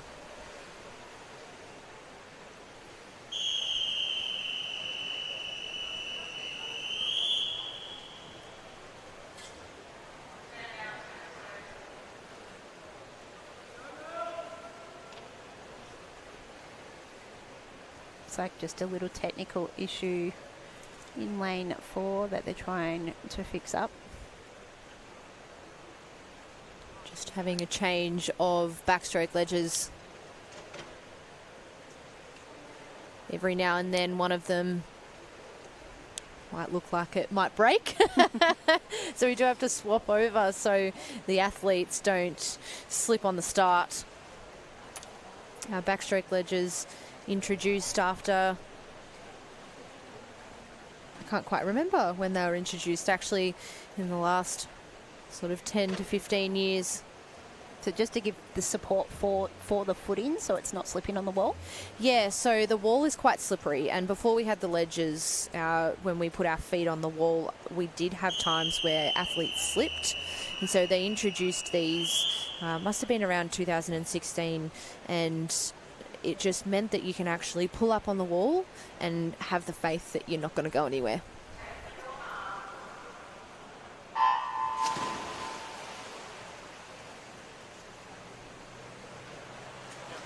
As we're up and stroking in this fourth heat. Getting a really good start in lane 8 was Asia Fong Sutton, and probably taking the early lead here on this outside lane. Striking really, having a really good swim early on, extending her lead from what the other sides are, so probably getting out to a body length within this first 50 metres. That's a really dominant start from Asia there. She had a great turn as well. Has really gone out, backed herself to go fast and hold on here.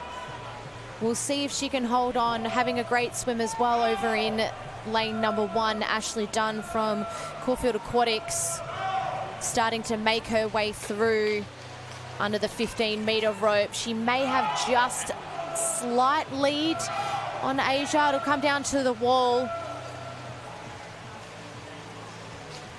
And it will be Asia that touches the wall first, 1:06.83, followed by Ashley 1:07.33. And rounding out that heat, third there, Melissa Sharp. Really good swim there from Asia. Took more than a second off her seeded time. So had a really good performance and went out strong and able to hold off.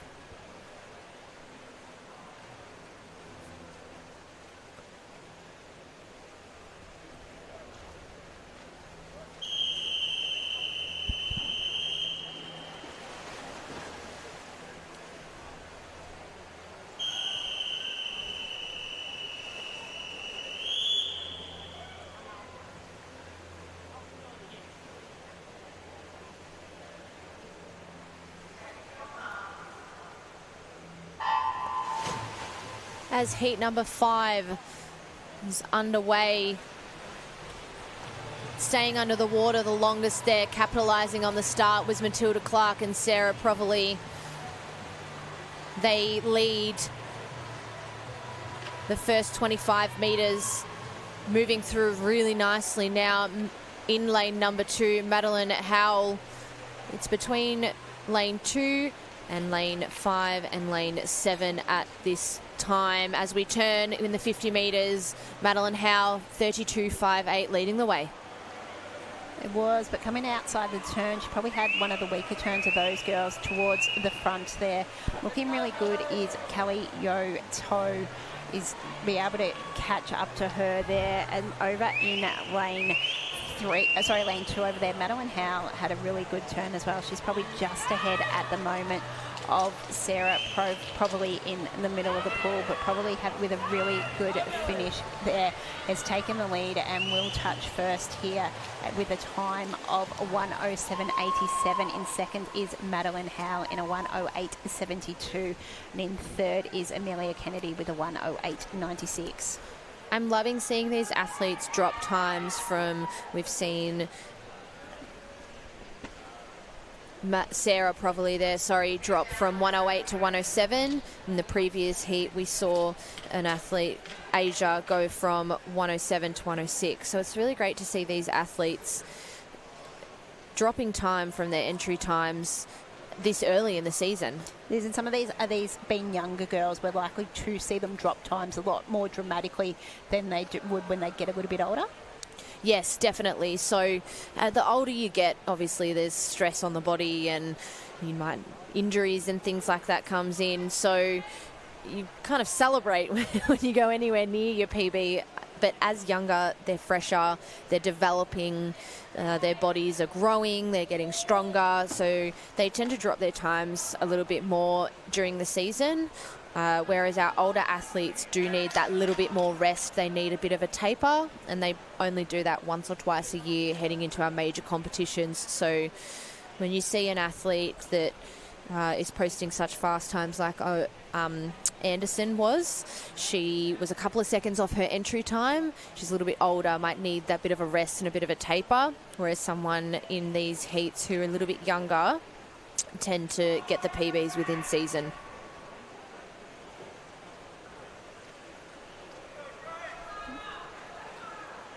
Waiting here, the scoreboard's still got heat 5 up there. Just waiting for that.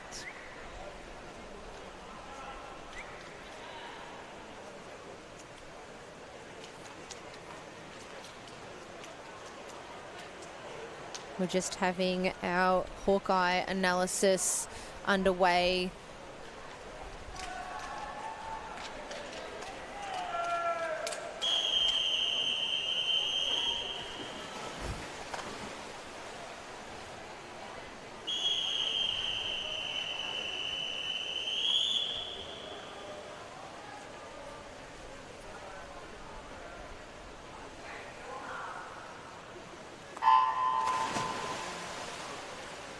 We're underway in heat 6 here.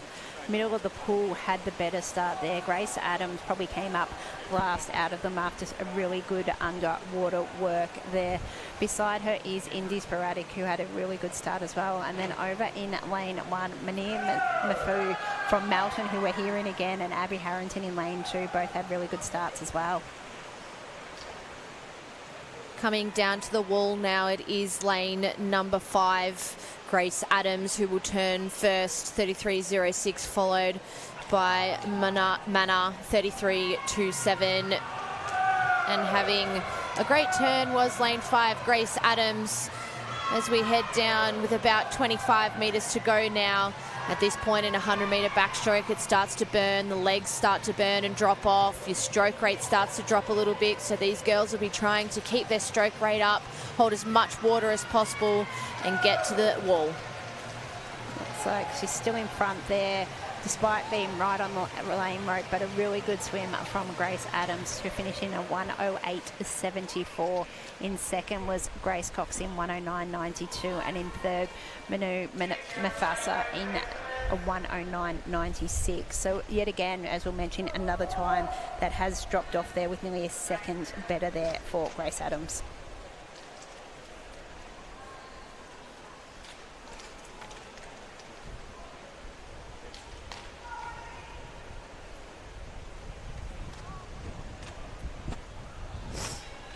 As we have another Hawkeye analysis in process, just in progress, sorry. So is that when someone doesn't touch properly that they need to assess when someone's finished and times, and that is it, or? I think potentially this heat may have been that lane 4's touchpad didn't work, and so Hawkeye just getting the official result up there so that we can make sure that the athlete that was in lane 4 gets her official time. So it's some great things that we get to use, Hawkeye. Very technical.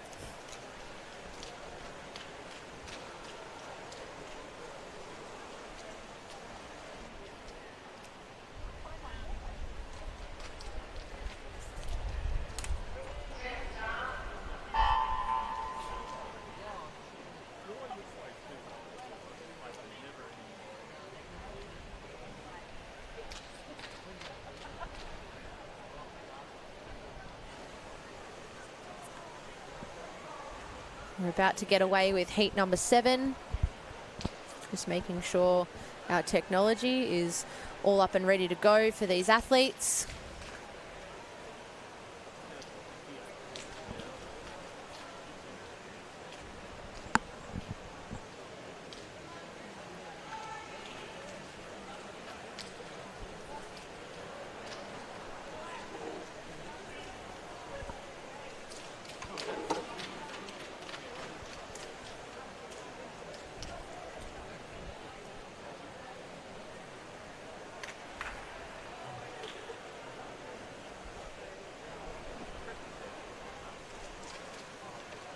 Hopefully our athletes aren't getting too cold behind the blocks there.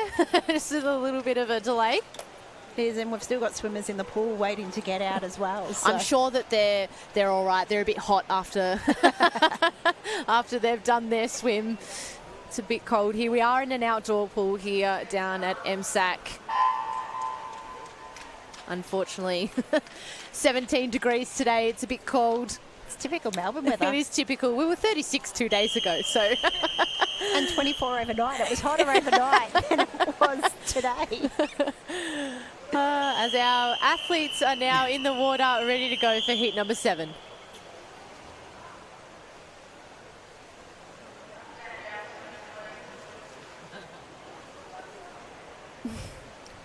As we just make sure lane number 6, her ledge is ready.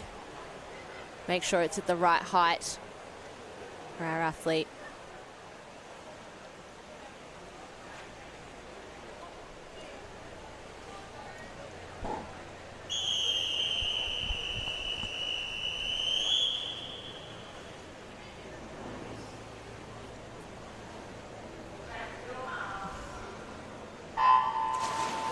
Finally underway here in heat 7 after those little bit of a difficulties there, and coming up after a really strong underwater there was Jordan Barnell in heat number 4.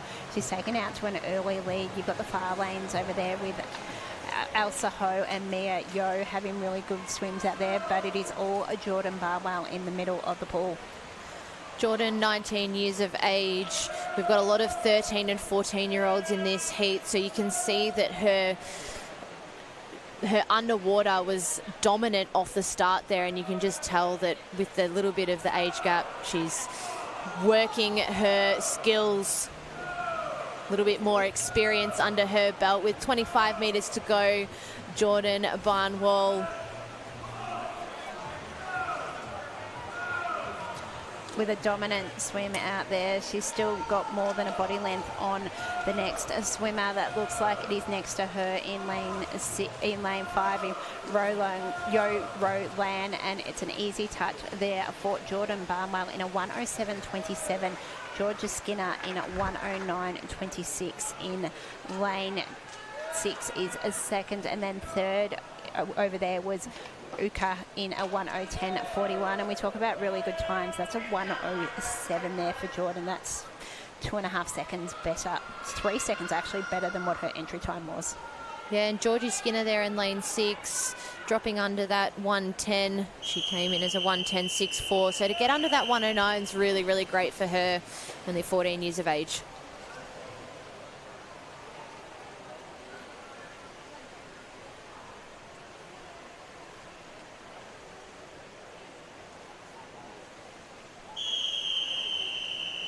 We have 2 heats left of our 100 backstroke.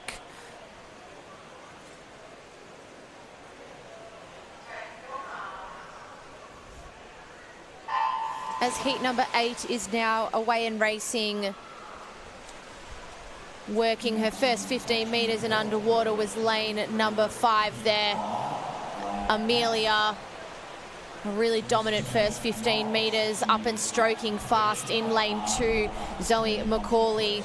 Over in lane 0, Cara Lander is taking the lead in this first 35 metres as the swimmers head down under the flags for the all-important turn in this 100 backstroke. Not much between them across the pool. It looks like it was lane 0, Cara Lander out there in first, and second was lane 9 in Emma Graves. So right across the pool, we've got nothing between these swimmers. Emma Graves still looking really good out here in lane 9, but also coming into it looks like Madison Brown in lane 3 starting to get going.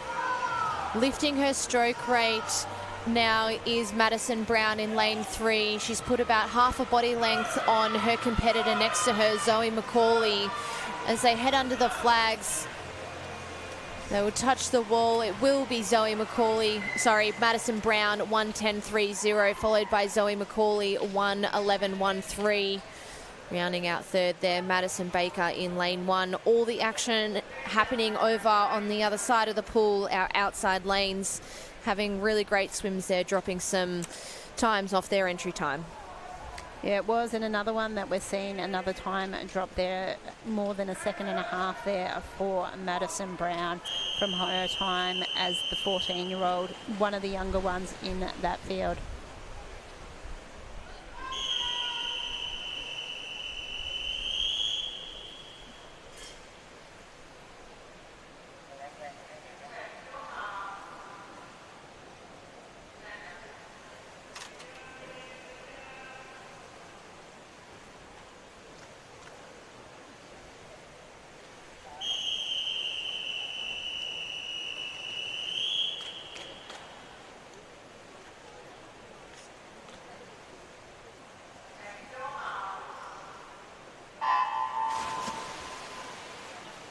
And we're off for our final heat, heat number 9 of our event 53 women's 100-metre backstroke.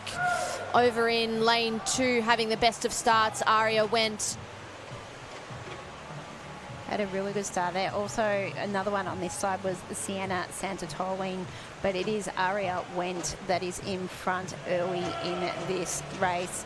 Coming across the pool, though, we have got Sienna Santori looking really strong there in 7 and probably going to take the lead heading into this halfway mark of the race. But there's not much between them. It was Went who was able to just hold in front. Aria Went having such a dominant start in that first 15 metres, and she turned first. Can she hold on as we come down to 25 metres left to swim? Starting to lift her stroke rate is lane 7, Sienna Santolin. She looks to be just ever so ahead of the field.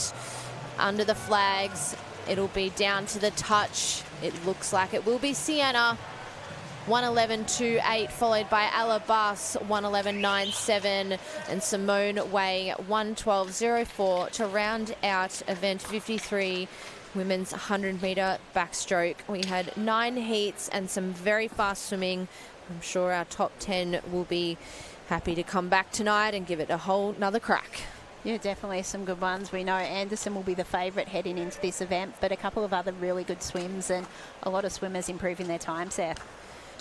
Yeah, Iona Anderson a fair way ahead of the field at the moment, but we've got a couple of our young athletes from Victoria, Semra from Nunawading and Jessica Wilson from Nunawading as well, 17 and 19. Lovely to see our Victorian athletes competing against the best in the world, because Iona is one of the best in the world. As we move on now to event 54, the men's 200-metre freestyle. I love a bit of a 200-metre freestyle. It's always an interesting race. We've got some great swimmers here. In lane 4, we've got Maximilian Giuliani, 1:44.79 is his entry time. He looks to be the dominant one in this race. Yeah, you'd expect him to be up there, having represented Australia in this event in the relay over there at the Olympics. William Petrick, another Olympian as well. So those two are probably going to be in the thick of the action. We're used to seeing Will Petrick in the 400-metre IM, so don't discard his second 100 here. We know he has the fitness of the distance events as Maximilian turns in a 52.70, followed by Will Petrick 54.16. Maximilian just a body length ahead of Will Petrick as we head down to the 150-metre turn. Yeah, and we've already seen Maximilian win the 100-metre event last night and swam 400 earlier and had a really good performance. So having a good event, and he's well and truly well in front heading into this one by more than 2 body lengths as we head into that final lap. It is Will Petrick in second, and third place is Oliver McKenzie. As I said at the start, Maximilian, his entry time 5 seconds ahead of the rest of the field, and you can see that dominance on display now with 15 metres to go. He looks comfortable, he looks relaxed, and this has been a great 200-metre freestyle for heat number 1 as he touches the wall, 1:49.00. Our Victorian Olympian, 1:52.42 there for Will Petrick, followed by Yin Chuan, 1:53.39, rounding out heat number 1 of our 200-metre freestyle.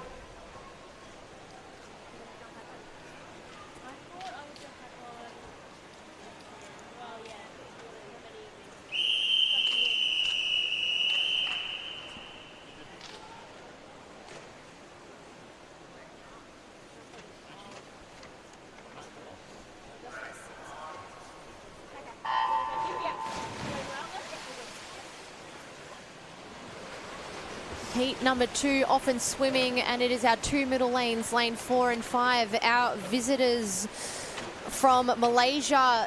Heat number 2, we've got 1, 2, 3, 4, we've got 6 Malaysians in this heat. It's just absolutely great to see them over here competing at States. It is. They've probably done a lot of swimming against each other back home, and now they're coming out to Australia and they're dominating this race early on. It is Yo Yen in front there. Had a really good swim yesterday. I think took home a medal in one of the events, and he's leading the way by probably 3/4 of a body length as we come down this second lap. We saw Maximilian in the heat before post to 1:49.00. We can see if Ho Yuan can match that time as he turns first, 53.56, followed by Mohammed Dua, 54.94. Yeah, he's one of those swimmers with an entry time below the time that Maximilian set in that opening heat, so does have the ability to swim that one, and he's looking quite comfortable there, breathing every second stroke, not putting too much pressure on himself. As we come down to the 150 metre mark, it still is Ho Yuan, 1:21.95. His teammate next to him trying to chase him down, but he's a body length ahead of the field as we head down to 25 metres left to swim. Yeah, still more than a body length ahead as we come underneath this last 25 metres there. Breathing towards his teammate in lane 5 in Mohammed, who is in second. There is a battle on for third, but it is going to be Yo Yen who wins in a 1:50.92. Second is Mohammed in a 1:52.77, and taking out third place is Kazing in a 1:53.54. So it still is Maximilian who leads there with the 1:49.00. He's the only one we've seen so far go under that 1:50. We've got lane 4 in the next heat, Cameron Bladen, entry time 1:48.49. So we'll see if he can sneak under that 1:50 as well.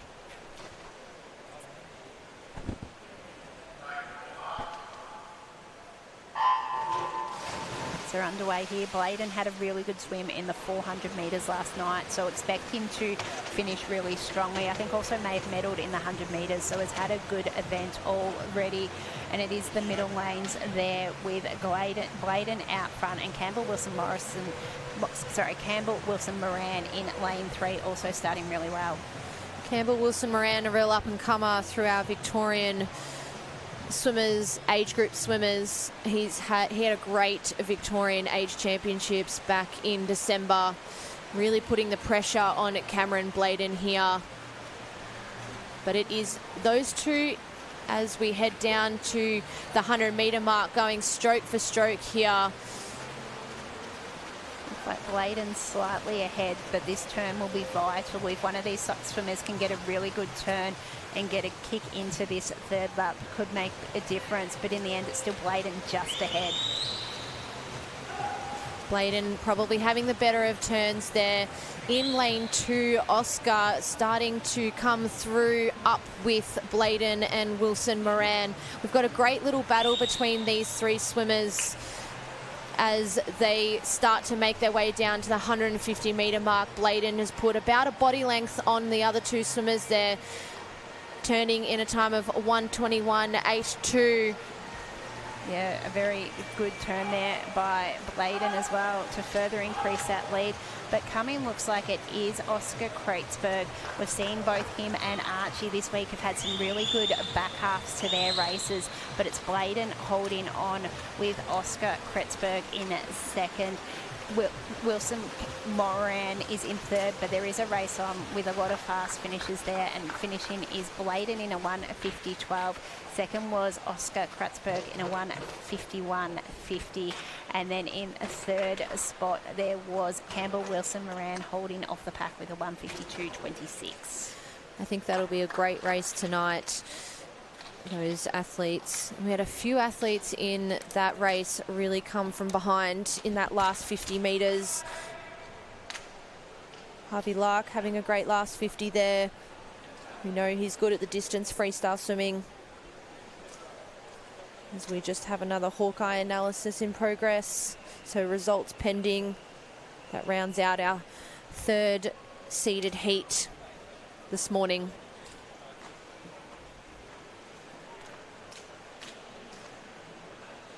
So we've got those results now.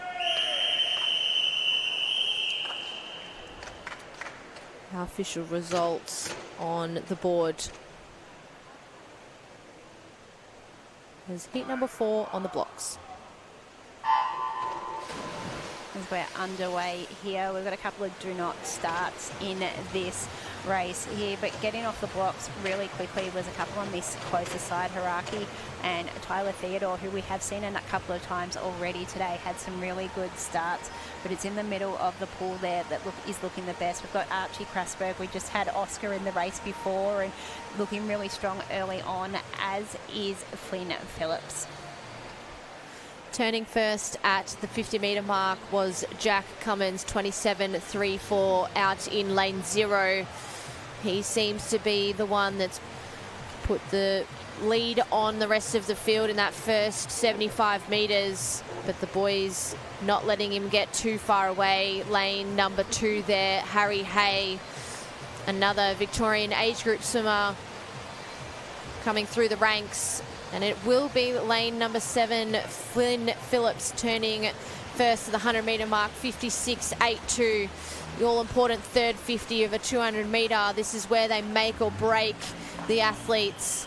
We'll see who decides to put on the afterburners. Yeah, Harry Hay having a really good swim out there in lane 2. Had the fastest of the second 50 metres there. Looks like he's just ahead of Flynn Phillips, who also went under 30 seconds before that second 50. It'll be a touch which one of the two are in front, and it is Hay who is in front as we head into the last 50 metres here. Looking to we've got the better turn though with Flynn Phillips, so it'll be nothing between those two as we are getting towards the back end here. Looks like Harry Hay is in front there on lane 3. Had a really good turn coming into this back 50 and is now half a body length ahead of Flynn Phillips. So it is going to be Harry Hay out in lane 2 who is going to get the win in a 1:55.68. Second was a Flynn Phillips in a 1:57.50, and third there was Aidan Langman in a 1:57.83. Harry made his move on that third 50, backed his distance background, and really had a strong last 50 to win that heat number 5. As we move on now to heat number 6 of 9.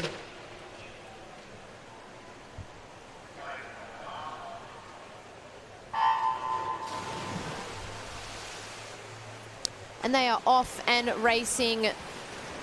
Lane 5 having the best of starts there from... Lane 5 is Jen Loke there, one of our visitors.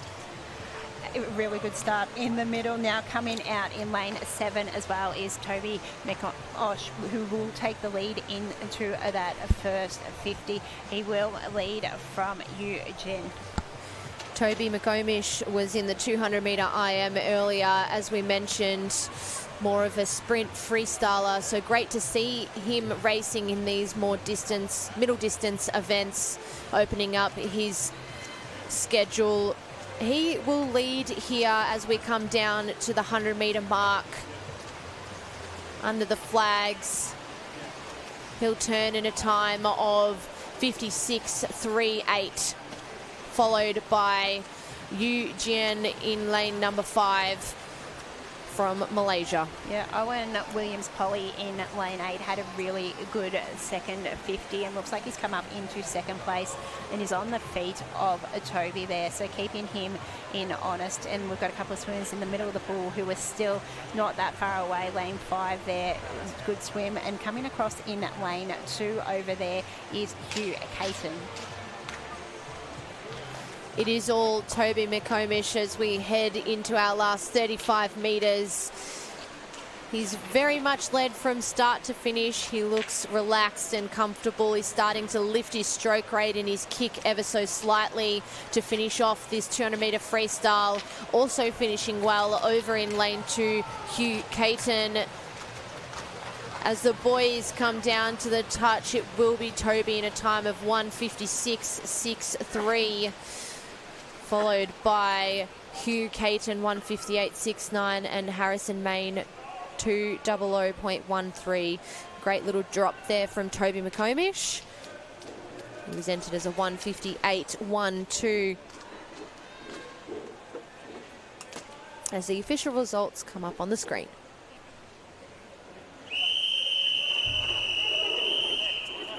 We head into heat number 6 and welcome Chelsea back onto commentary.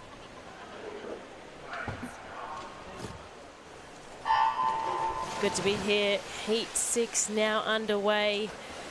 Some fantastic heats we've had in the 200 open men's freestyle.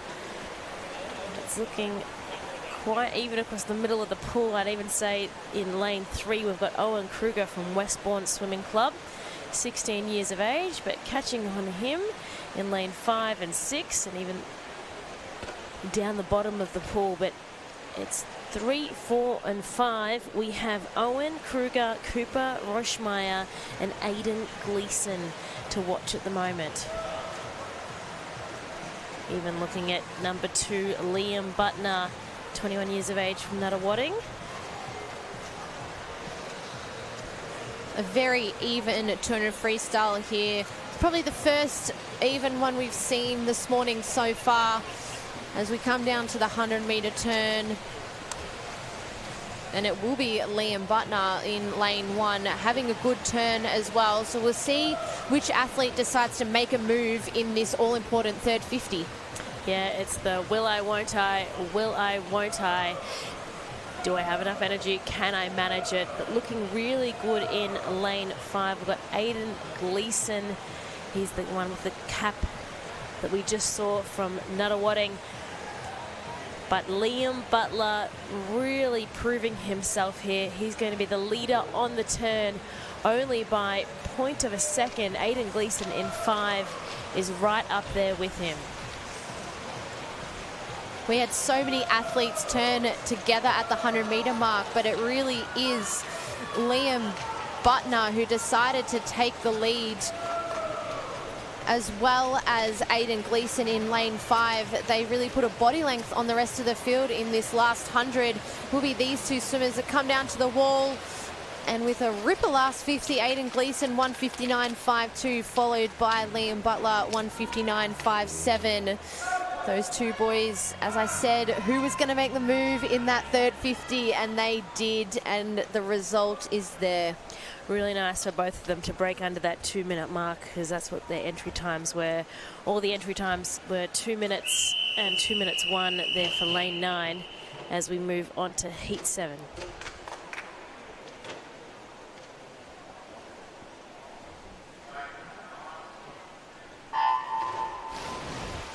Yeah, great to see the amount of athletes in this event. Very, very competitive. Very tough across the middle of the pool here. 2, 3, 4 and 5 are the ones in the mix, and even 7. And in lane 7, that's Will Panozzo from Cheltenham. But I'm going to call that at this turn it's going to be 3 and 4. William Tan, Peter Behrens. Will still in it. Jared Webb, one of our visitors as well. He's from Norwood. Very tight across the top of the pool. Lane 2, Jared Webb starting to make his move on the field, half a body length ahead. Behind him, there's about 5 or 6 swimmers that are battling it out as we turn at the 100 meters, 57.51.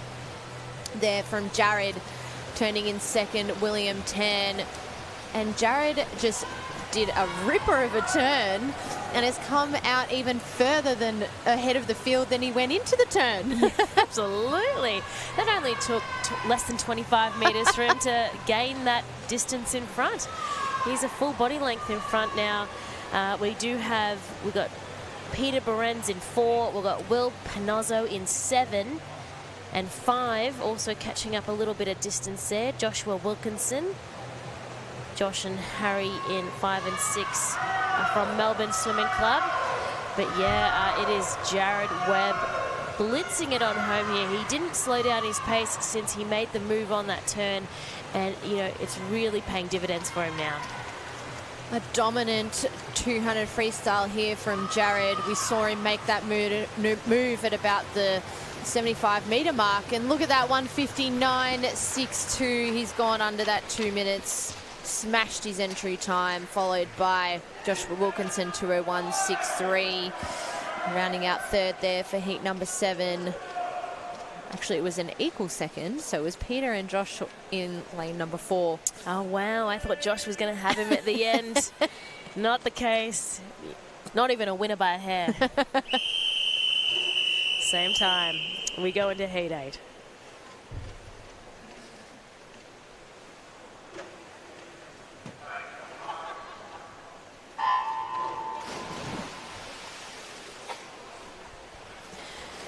And we're in the water, we are underway. That's a really good start there. In 5 and 6, we've got Hang Tang Wang from Nuttawading and Charlie Overend from Selwyn, one of our visitors. And yeah, Charlie really pushing it up.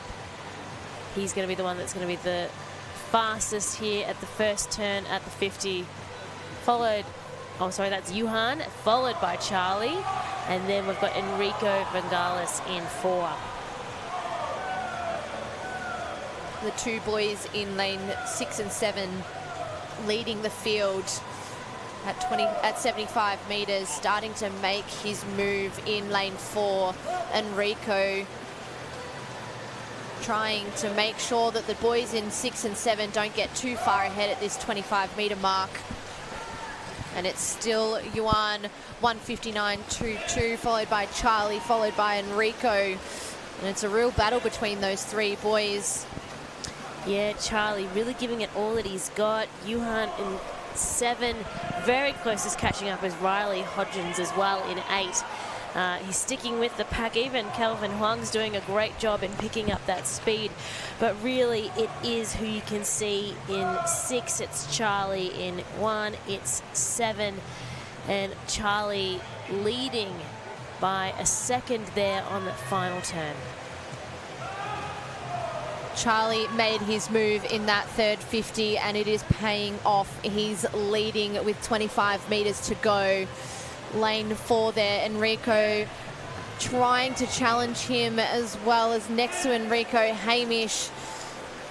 It's really a battle for anyone for those minor placings. Will Charlie be able to hold on after his move on that third 50? He does, ever so slightly, 2:02.67, followed by Will Anderson, 2:02.87, and Enrico, 2:02.99, and that was an absolutely ripper of a race. That last 15 minutes, it was anyone's. I know that there was Will and Jacob in 0 and 1, and you know what? Things are so close in a race that they were neck and neck, and Jacob still got 4th place in that one. We come to our final heat, 9 of 9. For our 200-meter men's open freestyle. And that is a brilliant start there by Xavier Lucas Chi from Ivanhoe. He's in lane 7, down the bottom of your screen. But, you know, as we always expect, the middle lanes making their moves now. That's a strong start for Ji-Sun Ang. It's lanes 4 and 5 at the moment. Hunter Mace and Jensung Ang. He turned in a time of 27.41 from Jensun. Lucas Xavier, 27.64. But it's lanes 4, 5, and 7 for the time being. Trying to make a bit of a move is lane 5, Jensun. He'll turn first at the 100 meters in a time of 57.98. Yeah, not too bad. All these times from this heat here are around that the 2:04 and 2:05 mark. So, you know, amazing if they can hit under 2, but even if it's, you know, that 2:03, 2:04 would be, you know, ideal for these guys. We've seen some big time drops from other swimmers in heats Let's see if this heat can do the same thing. Jen Sun holding on in that third 50. He'll turn at a time of 1:29.93, followed by Lucas Xavier. As we come down now with 25 metres to go, and the athletes are challenging each other. Lane number 4, Hunter Mace, starting to make his way through, along with Xavier Lucas, who will get the final touch on the wall. Yeah, Lucas is really firing up to go for it. It's going to come down to the touch, and it was Lucas, 2:02.22. Fantastic. Followed in by Hunter Mace, and then in third, Ji Sung Ang. He got there in the end, but in that third position. So some nice times, a couple of seconds taken off for the guys as we move to event 55, which is our women's 50-metre freestyle multi-class Vic Open. So down to the other end of the pool after these results. And then we have a range of classifications for these 2 heats. Yes, our multi-class swimmers, we've got 2 heats here. They are of a range of different classifications, all the way from S6 up to S19. It means that it's not necessarily the athlete that puts their hand on the wall first. It's based off our point score. We saw a great racing from our World Para Series athletes this morning earlier, and I'm more than sure that our Victorian athletes have been inspired by them and will follow to get some great times out here this morning. Absolutely. How inspirational to be in the same pool just a few hours later.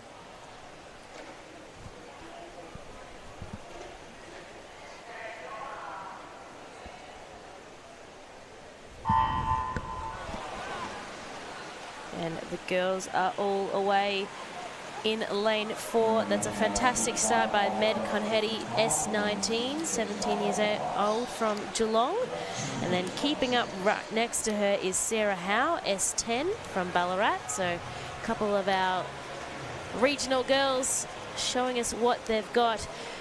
They're battling it out in the lead here. It's going to be the touch to the wall, but as Sean mentioned, it is going to be about the point score that is relative to their classification, and they're all different. Meg with that time of 31.40, Sarah 31.55. Lisa did a great job coming in next. We've got Tara. And then in 8 here, we've got Molly Griffin finishing it off. She is S7, 14 years of age, actually youngest in that race. But it is all computed by equations that is up against the world record time, which is 1,000 points, and works backwards. So the results will be up shortly to let us know who has made it into that final as we move into the second heat.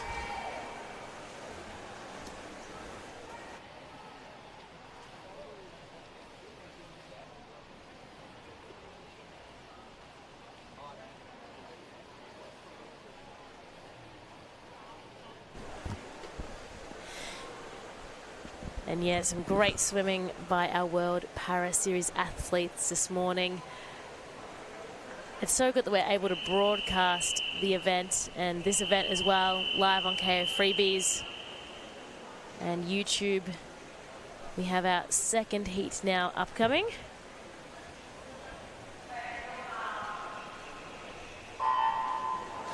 Our second heat hitting the water. The girls would have watched what the heat prior did, try and match. Especially if you're, rivaling one-on-one in the same classification. In lane 4, though, it is our S10 athlete, Michelle Fora, who is one of our visitors, going very, very strongly, flanking her either side. What Evie Lee, S19, and also in the same classification in lane 5, Alison Feely. So directly competing against each other. Alison's gotten that one over Evie. Michelle, though, with the time 31.77. As I said, it will be calculated in the back end of all their times for the points for who has then made that final tonight. Results will come up shortly. Well, we had a great display there of 50-metre freestyles from our women multi-class. It's now our men's turn. We've got 3 heats. Again, a range of different classifications. We range all the way from S3 up to S19. And yeah, it is, you know, the 50-metre, as we say, the splash and dash. It's go hard or go home. In the next heat, we have Ahmed Kelly, who we know has been to multiple Paralympics. I heard from him last night at one of the Swimming Victorian President's function, and just it's such an inspirational athlete. We love to see him still in the pool. He said he's not done yet. He's going to keep going whilst he still loves the swimming. You heard it here first. I think it's addictive, and it's the community, right? Like, that's where we always go back to. Our visitors coming over, you know, competing against each other regularly. But in lane 4, again, blitzing away is Benjamin Hance, our S14 athlete, 24 years of age. Bo Matthews, one of our visitors in lane 5, S10. And then over in lane 3, we have James Logan, S15, doing a great job as well. So Ben's time, 24:07. As we keep preaching, it's not about that time. As we see our final athlete coming into view, Ahmed Kelly, who is our S3 athlete. So again, he could be the one that beats everyone in their actual points, because it's all against their classification. And there'll be a big cheer once he finishes. Ahmed, one of our favourite Paralympians. Always willing to share a story. Well done by all our athletes in our first heat.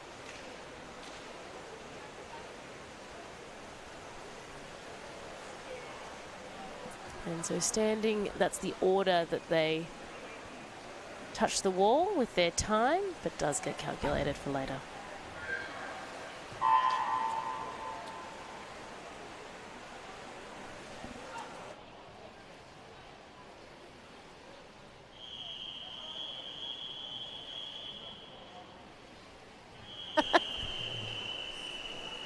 As we move to heat 2.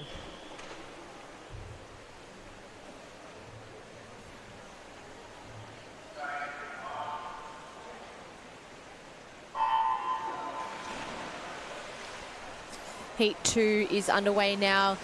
Nicholas Layton in lane 4. We saw him earlier in one of the able-bodied races. And we know he loves to sprint. He loves the 50-metre butterfly, the 50-metre freestyle. We saw him in the 50 fly, so he will put on a dominant display. 24:41. We know Nick Layton holds a couple of world records in his S15 classification. Very dominant Victorian para swimmer. Along with lane number 5 there, Benjamin Wills, 28:26. Touching the wall second, and then third, Lockie Bellion. Again, the results are on your screen. They will get calculated for the final tonight. And we are not done just yet. There is one more heat to come, heat 3. And yeah, lots of more classifications, S6, S19, S10, S14, S9. From regional Victoria, visitors in here as well.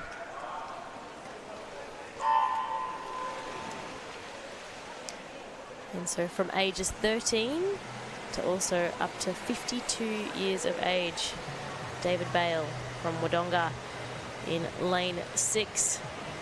Now looking at lane 4, we've got Alexander Tuckfield, S10, the 20-year-old, looking nice and confident. Coming under the flags, Thomas Vagot, S14, in that second position, coming into the wall. Then we've got Joshua Briggs. So Alexander, 25:09 with his time. Fantastic effort by all of our 3 heats from our open men's multi-class. Again, those times will all be calculated into points, and it will be posted of who makes that final tonight. As they're jumping out of the pool here, that's the order of their arrival into the wall. As we move on to next, we have event 57, our women's 200-meter breaststroke.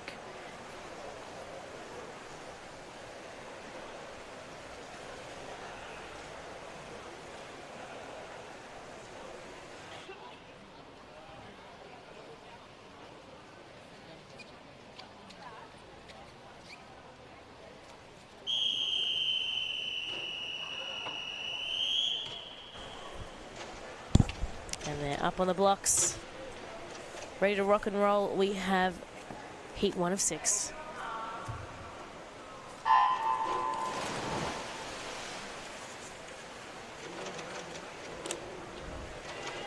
The attention to our most technical stroke.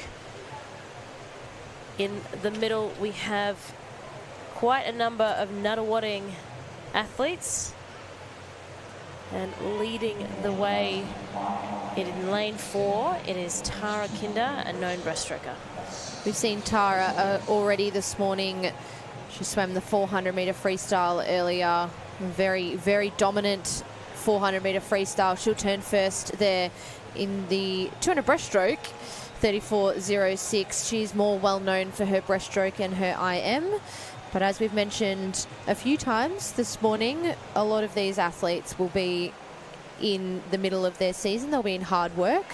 So it's a great time to come out here and practice different things before heading to main competitions, you know, World Championship trials and things like that later in June. Yeah, and still on her tails, we've got Riedel Smith from Nuttawatting just below her and just above her also. She's either side by the big swimming club here in Melbourne City. Tara O'Dell is in 3 as she turns the 100-meter mark halfway. Nice, comfortable lead.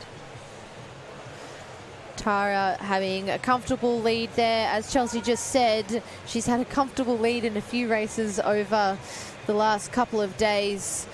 So she's really showing her dominance and fitness. We saw her in the 400 IM yesterday.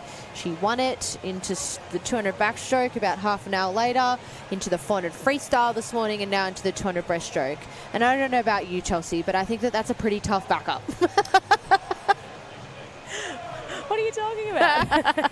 It's easy. Oh my goodness, yeah. The admiration that we have for our athletes is huge. The dedication, the commitment, the output, and then this is the final piece, is the performance and performing over and over in multiple events. Yeah, she's displaying superstar qualities. Yeah, and she's got a really beautiful breaststroke stroke. You can see that she's starting to lift a little bit now as she heads into the wall. She knows she's about to finish her race, 5 meters to go. And she'll touch the wall there first in a time of 2:29.58. Along her, Riedel Smith, she will touch 2:36.92. And then Taya O'Dell, 2:40.32. I think the most impressive thing about Tara as well is she's posting times that are close to her entry times. So she's backing up race after race, and they're fast races. She's not backing off even though she might be a couple of body lengths ahead of the rest of the field. She's still out there practicing, getting up in the morning and racing fast. Yeah, she definitely is doing a great job of rivaling herself, keeping that consistency up. And her time looks like it's going to be the one to beat, to be that lane 4 in the final tonight as we move into heat 2.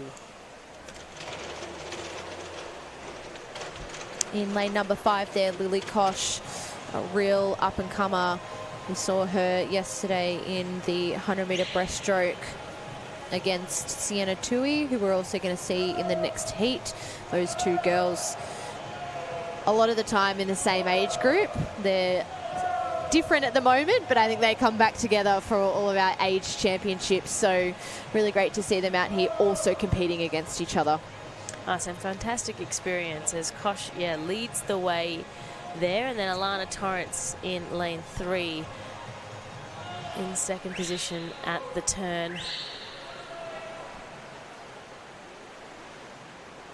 Lily opting for that nice long glide. You can see that she's holding a lot of water at the front of her stroke there, snapping her legs together so that she can move through the water as long and fast as possible. In a 200-metre race, there's a real battle between long strokes and fast stroke rate. So you're finding that happy medium. You want to be long, you want to be fast. And so sometimes when we lift our stroke rate, we tend to hold a little bit less water. So in a 200, we lower that stroke rate ever so slightly so that the length per stroke is a little bit longer. And you can really see that with Lily at the front. Yeah. Tell me a little bit more about the glide itself. It's keeping that body really streamlined underwater, and depending on the stroke rate is the length of that time. Correct, and breaststroke is such a different stroke compared to the rest of them, and the glide is such an important part. You're really putting yourself forward through the water and holding that glide with, you're not holding it and relaxing, you're holding it and everything's tense, your core's tense, your streamline's tense, so you're finishing the cycle of that stroke just correct. To restart again. And she's looking wonderful out in front, Lily Kosh, as she's coming into the close of this event. This race of hers is really going to be up to that time of what we're looking for, and having a look and comparing that with Tara Kinder's 2:35.2. So that is just a second after Tara's heat time from heat 1. There's nothing to get really excited about towards the final tonight. It actually is a little bit of a drop there for Lily. She was entered in a 2:31.93, so she's dropped about a second and a half there from her entry time. It's good to see. We saw her in the 100 yesterday. We know she's a dominant 100 swimmer, so it's good to see her starting to get into that 200-metre breaststroke a little bit more. The combination, fitness and strength and execution as well. Kashan, what do you think the ratio would be for a lot of these athletes for in the pool versus conditioning in gyms? It really depends on what kind of event that you do. So for a 200-metre swimmer, you really need to have that base. So there's a lot of kilometres involved, especially when it comes to the form strokes. 200 freestyle tends to be a slight more of a sprint, but these form strokes, which are the butterfly, breaststroke and backstroke, these swimmers will be doing quite a large amount of volume if they are more of a 200-metre swimmer. So there's also a balance with the form strokes of they kind of dabble in both the 100 and the 200, and we see that some swimmers are a lot more dominant at 100 and then others are dominant at the 200, and your training will vary depending on what you're naturally better at. Your natural physique. Everyone's got genetics. It's the natural physique of you're either better at your 200 or you're more naturally talented at your 100. So your sprinters will spend a little bit more time in the gym, so they're your 100 and your 50 swimmers. Your 200 swimmers will probably have a little bit more of a pull focus, and then also definitely have the power in the gym. So it depends, Chelsea. Yeah. In a really long-winded answer. No, I gather that, and I love it. We love hearing a little bit more insight in the lead up and how, they put on this brilliant performance. There's lots of steps involved as Sienna Tui leads at that halfway mark. Someone who had a really good start I wanted to highlight was Bella Zhang in 6, but Sienna really taking charge in that third 50, and then following her we've got Isabella Ray in 5. Sienna, Bella's still in the mix there in that third position. But yeah, Sienna, that half a body length out in front. So as I mentioned, Sienna Tui, Lily Kosh, same age group coming through together. we've got a bright future of breaststroke in Australia. Absolutely. And so Sienna in 4 and Isabella in 5, both from Albury Amateur Swim Club. So they know each other, they train with each other. Sienna knows Isabel and vice versa. And so Sienna, again, just out in front by that half a body. She's really quick with that speed. 25 metres to go. And I reckon, Sean, as they're coming past us on pool deck, she has got it all the way now. She's not going to be slowing down whatsoever. Under the flags, Sienna, followed by Isabel. And then in lane 6, we have Bella Zhang, also from New South Wales. Our visitors getting the ones in the heat there. So Sienna, 2:34.07.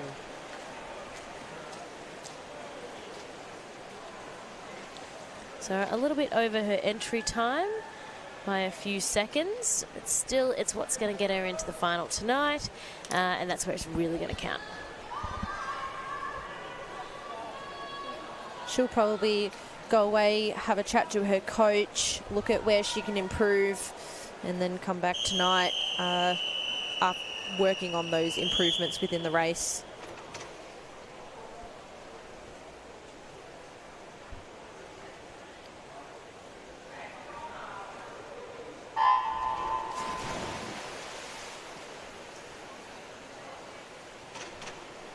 Heat 4, and that is a really nice start for lane 8, Salia White from Nuttawading.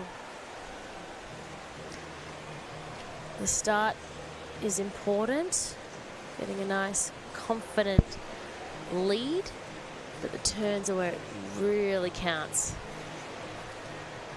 And so at this stage, we have over at the top of our screen, we have Rose Vaughan leading the way at the first turn from Western Melbourne Propulsion. And she's followed there by Imogen Nolan in 6, Maisie Graves right next to her in 1.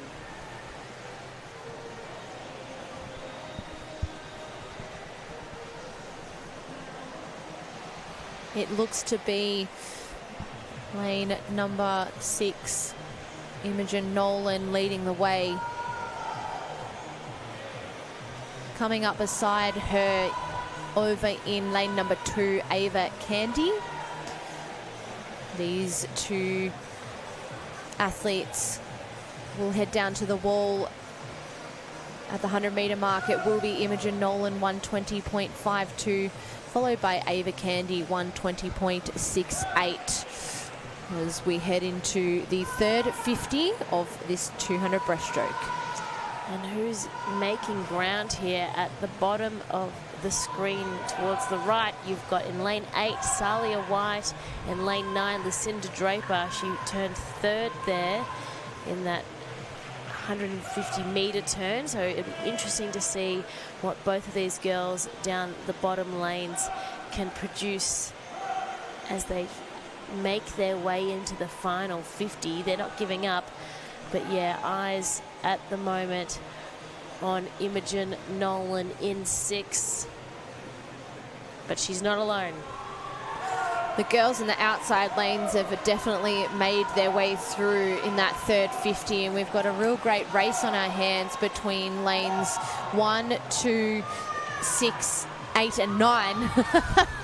Got a few. Everybody. I had to have a quick look there to make sure I was saying the right lanes. No, it's all happening here.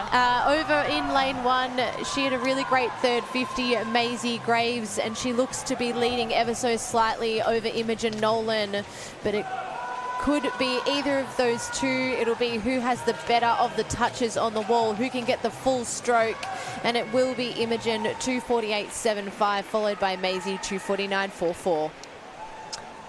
And so, Sean, I know you're a backstroker, but in terms of coaching or, you know, providing tips of hitting that full stroke at the end. Yeah, that's definitely a training thing. So every time we practice all different ones in training. So for breaststroke and butterfly, obviously touching the wall with 2 hands, you want to be on a full stroke. We also practice what happens if we're not on a full stroke. And so these girls will have in training know and be able to judge their strokes from 10 meters out, 5 meters out, and sort of manipulate their stroke to make sure that they touch the wall in a full stroke.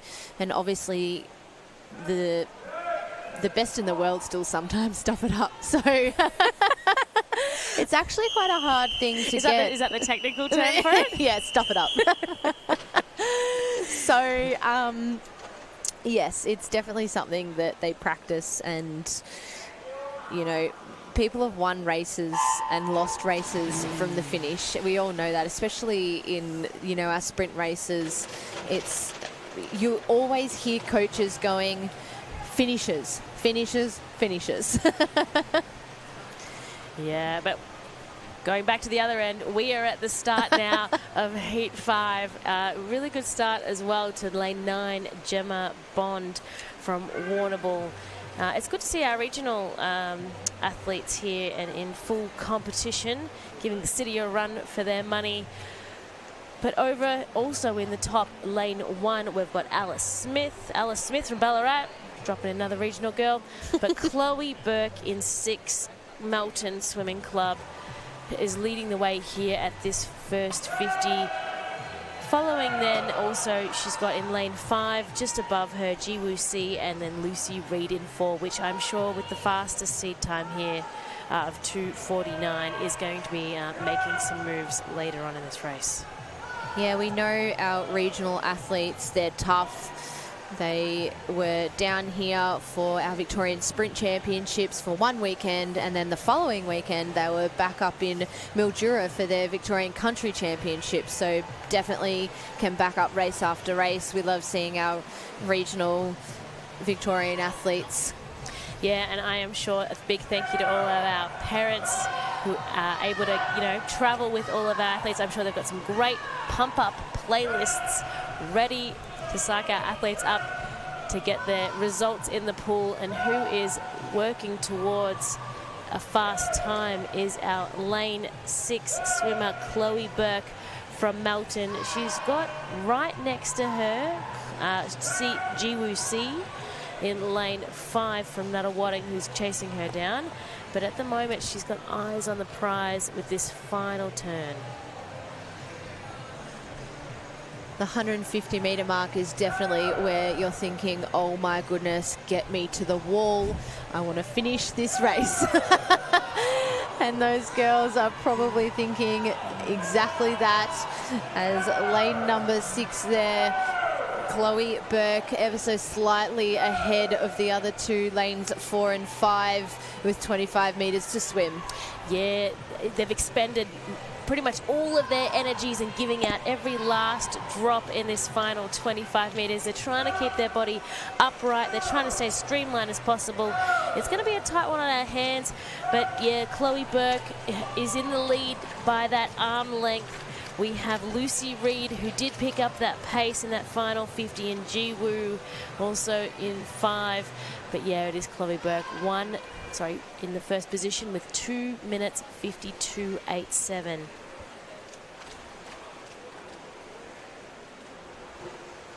Nicely done.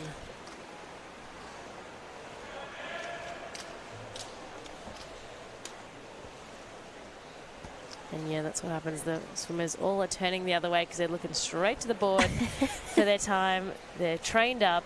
I mean, all they really care about is their time. Not our camera. Exactly. But yeah, there are results from our Heat 5 just there on the screen. Moving on to Heat 6, our final heat for the 200 metre open breaststroke.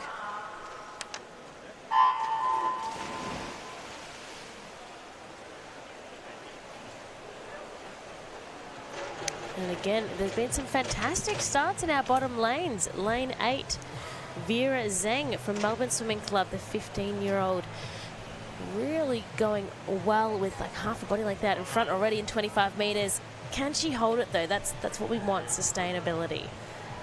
Yeah, we spoke about how important the finishes were earlier in the heats, but the starts are just as important, and you can really gain valuable time just off a start. So we do practice those in training as well. We always love starts. As soon as the coach goes, dives, starts, we go, yes. All right, Sian, more hot tips for everyone at home is what makes a great start preparing on the block, diving in. That is a great question, Chelsea. It really depends. I mean, it obviously depends on what stroke you're doing. So of the breaststroke, I was a backstroker myself. So that's some good dives there. Great dives. But no, breaststroke, funnily enough, you know, there's so many elements to a start. There's obviously, you know, the power off the blocks, the trying to get as far as possible in the one. So we want to enter our hands and our feet in the same hole. And then also the start just doesn't finish when you enter the water. You've got a whole 15 meters for butterfly, backstroke and freestyle. You can only go to 15 meters, but for breaststroke, your split stroke, you can actually pass the 15-meter rope, which actually only came in not that long ago. So it really is very variant for a breaststroker, depending on their strengths and weaknesses and their power. The boys will go, you know, almost 17, 18 meters off their starts. Yeah, well, we were saying that Vera Zhang had a great start. We mentioned sustainability, and look at her now in the final 50-meter turn. She is in the lead. I hope for her that she can finish this race nice and strong and hold on. In lane 4 is going to be the challenger, our visitor from Japan. It's Akuha. 22 years of age, is going to be, you know, taking, you know, her time in her race to try and catch that ground. So we will just see what happens with 25 meters to go. Also over in lane 2, we've got Marley Adlam, who's trying to catch Aikuha. She can see her probably in the corner of her eye, but they're passing us now. Vera Zhang, she should be proud of herself and the result she's going to get from this heat today. Hitting the wall nice and hard, 2:53.53, taking off almost 3 seconds off her time.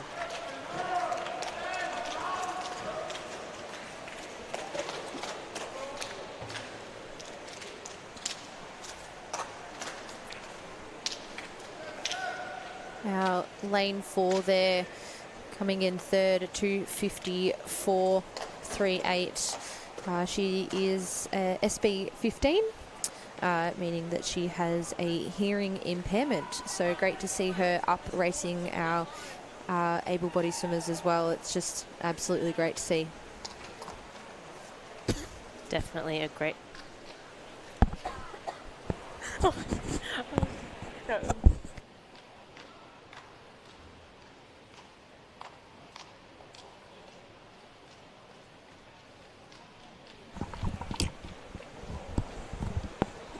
Yeah, definitely great to see all of our para swimmers who are in their classifications taking on our able-bodied swimmers in all the races possible, all the experience.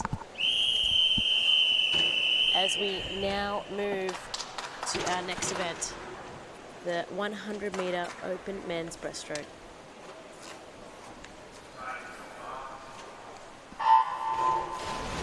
Heat number 1 off and racing. In lane 4 there we have Lucas Matzerath from Germany, a 2-time Olympian. So look to see him dominate this race. He's two seconds ahead of the rest of the field through entry times. Again, we welcome all of our visitors. Great for them. Come over, spend an Aussie summer with us. Come and compete. It's great to see the depth of competition here for swimming Victoria's Mattioli Open Championships. And they're looking fierce in the pool now. Their eyes are completely laser beam forward. And it is Lucas in lane 4, steaming out ahead. Right next to him, though, Calvin Reid in 3, Cameron Jordan in 5. It's going to be neck and neck for those minor positions here in this first heat. Yeah, Lucas really put on the afterburners there in that last 25 to go 101.53. Calvin Reid 103.04 and Cameron Jordan 103.29.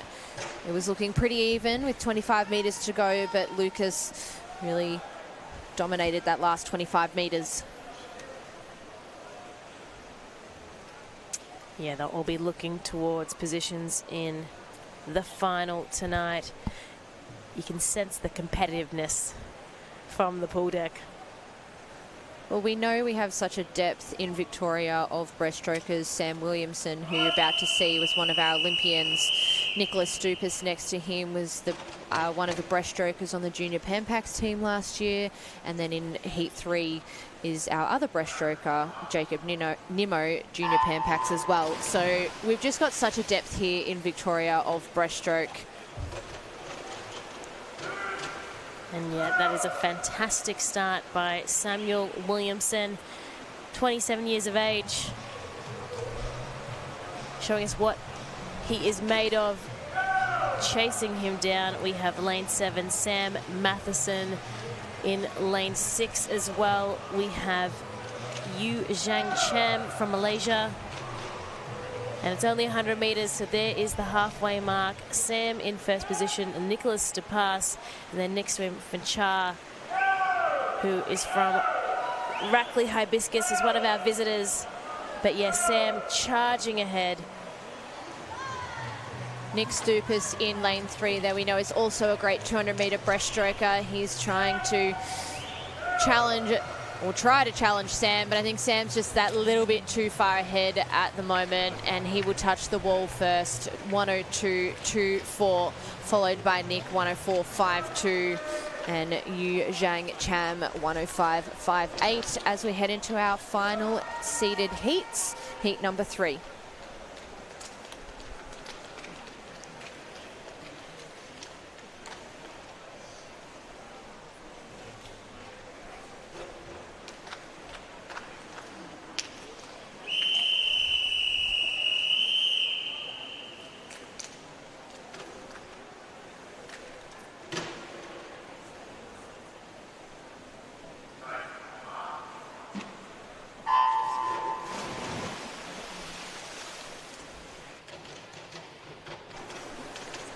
Away and racing now is heat number 3. Joshua Yong in lane 4 there. Jacob Nimmo in lane 3, and alongside in lane 5, William Petrick. Well known for his 400 IM swimming at the Olympic Games. And it will be Joshua Yong in lane 4. He'll touch the wall first, 28.56, followed by Lachlan Chan, 29.99. Yeah, and that was a beautiful stroke off the wall. You mentioned the amount of time they get to spend underwater. They've really capitalized on that. And he is powering forward here, Josh Yong. 15 metres to go. Will in 5 and Lachlan in 6. Chasing him down, Jacob Nimmo in 3 as well. But it is all Josh, 101.06. In taking out heat 3. And that'll be definitely enough to get him into the final tonight. Some very fast swimming there from our boys in those first 3 heats, as we've still got quite a few left to go. We've got 9 heats here this morning. Heat number 5 on the blocks, ready to race. Yeah, it's great to see the popularity of the 100-metre breaststroke.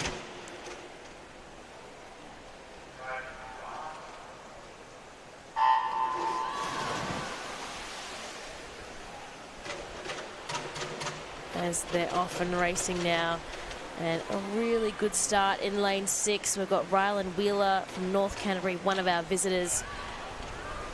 Will Middleton, Charlie Whitsted already in the mix.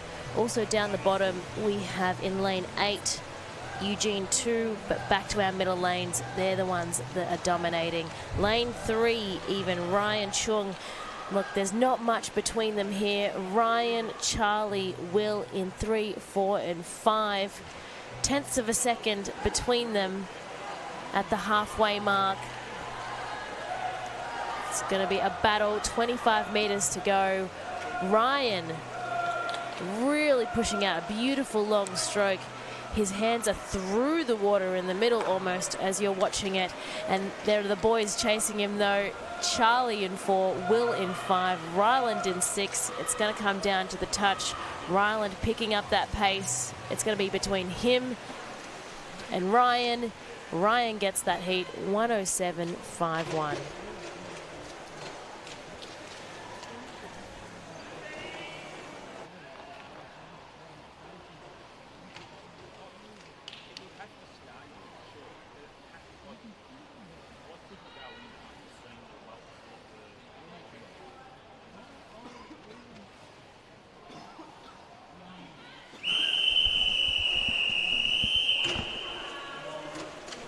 We move on now to heat number 5.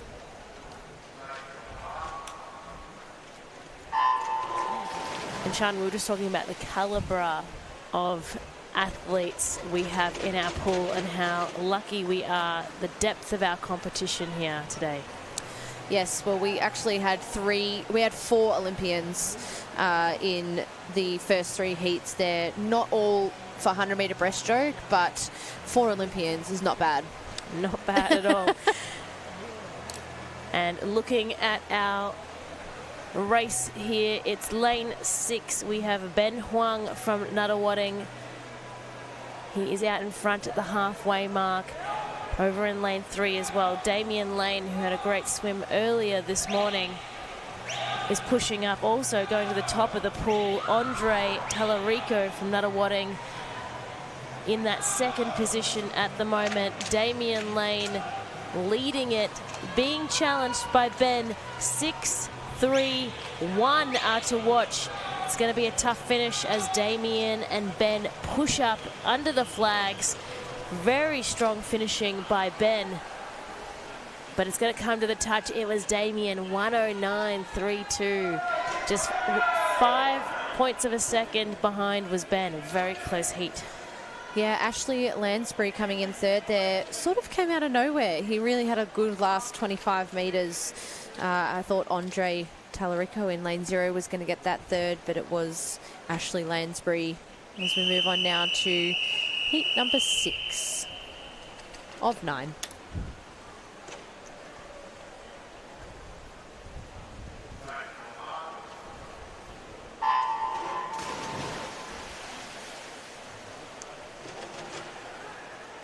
And that's a great reaction time. Xavier Eagle, 0.33, off to a great start. Also looking down the bottom, Patrick Forster, already in the lead, and any lane's a good lane, so let's see what he can do and hold that. In lane 5, we have Jared Wakefield from Melton. You throw a blanket across the top of that. I was going to say, I'm not sure you can call it yet, Chels.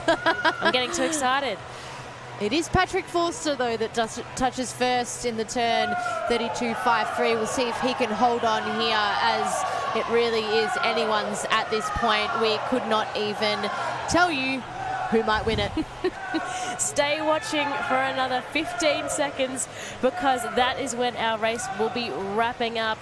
Look, in lane 3 with the white cap, we have Nicholas Maria Russell from Melbourne Swimming Club blitzing it. Down the bottom, though, is Patrick Forster. I think it will be Patrick Forster. He led from start to finish, 108.94, followed by Xavier Eagle, 110.10. Some really, really great swimming there from our heat 6 of our boys, 100-metre breaststroke. Sorry, I should say men. Well, Patrick Forster took 2 seconds off his time, his entry time, which he should be pleased with. It's all about those improvements.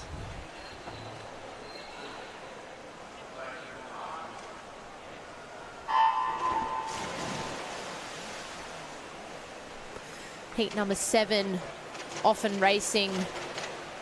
And it looks like lane number 6 had the best of starts there. Jake Ridley up alongside him, Harold Zhu, and in lane 3, Luke Gallagher taking out this first 35 metres, along with lane number 1, William Upston. Yeah, Jake's had a good meet so far, leading the way. Be switching over to the top of your screen as well. William Upston down the bottom. Yixing Jing second on the turn there. So Yixing from Nunawading, 14 years of age. One of the youngest in this race at the moment. Great to be entered and gain that experience. What you're seeing now is the middle of the pool. Jake from Cheltenham. He's half a hand out in front. Yixon from Nunawading in lane 9 is going to give him a battle on his hands. He's leading out in front now. Got it. With a 1:10.63. That's Yixon with the win from that heat on one of the outer lanes.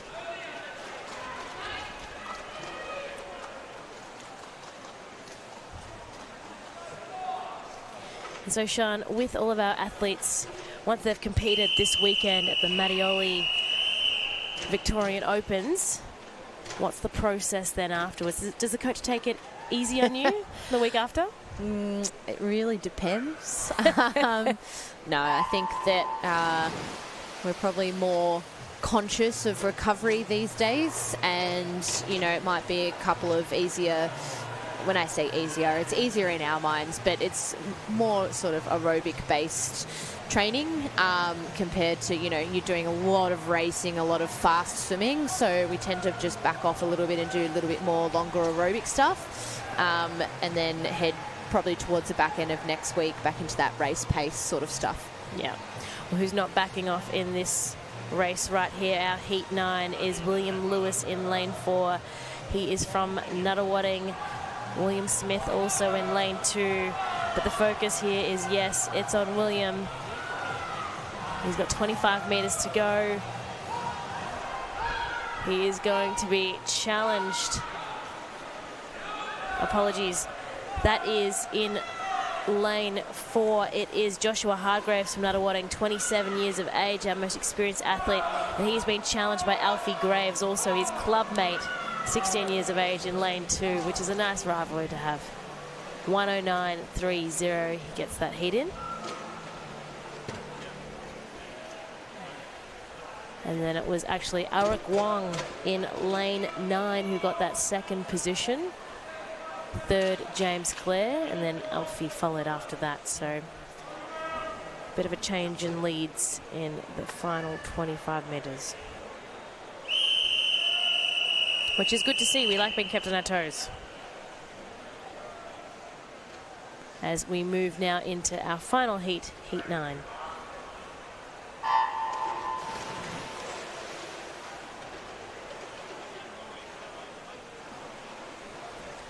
And that is a great start in lane 5 by Alex Walton, one of our New South Wales visitors. Again, 27 years of age. He's taking on the teenagers.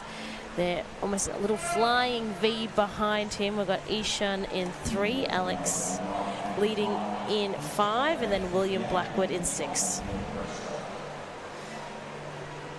And at the 50-metre mark, Alex Walton, 31.54, ahead of William Blackwood at 32.69. Starting to chase, though, is lane 4, William Lewis. Yeah, I'm even looking at lane number 1 as well, picking up the pace. Lucas Chan, but it's going to be the battle between Alex and Ishan.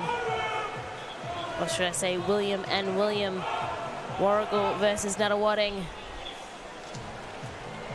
William Blackwood from Warragul, 1:11.45.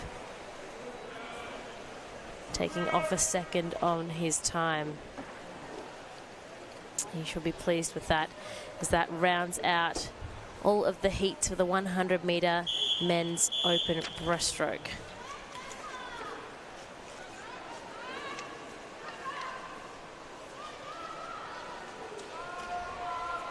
We look forward to the finals tonight. Our World Para Series will be back on 4:30, and then not long after, our open finals as we move now to event 59, the women's 50-metre freestyle. So we're heading down the other end of the pool. Tara's back on board.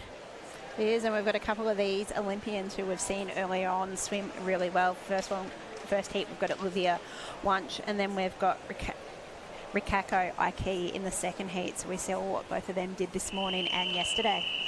Yeah, they've been busy, that's for sure. And this will be over before you know it. Looking at the times, Olivia will be aiming for around that 25 mark in terms of getting to the final tonight. Very quick start by Olivia. Alicia Clark in 3 next to her. Really neck and neck here at this stage. I don't think there's any catching at the moment, but the yellow cap from Carlisle leading and punching into that wall, 25.37. Is, yeah, no surprise there to see Olivia Wunsch take that one out there. And I feel like it's turned a little bit grim here down in Melbourne. It's cold out here. A little bit cloudy, a little bit windy. Our athletes, there's so many of them on pool deck as we have 13 heats of these 50s, got their big coats on trying to stay warm as we move into heat 2. So we're underway there. Expect to see Rikako start really, really well from the performances we have seen from her so far. But lane 6 had a really good start there, Mackenzie House, but now it's coming in those middle 2 lanes. Rikako, he has hit the front there, probably half a body length ahead after a really good middle phase there. Coming strong though is Mackenzie House in lane 6. And Enz Miller also looking good, but it's going to be Rikako in 1. Finishing first in 25.98 in second, and then Miller in 26.46, and third Mackenzie House in 26.70.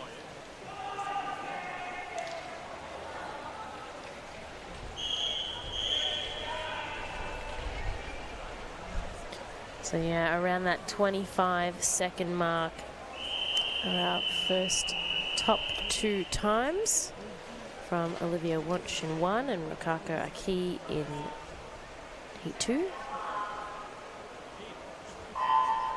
Heat 3 now in the water.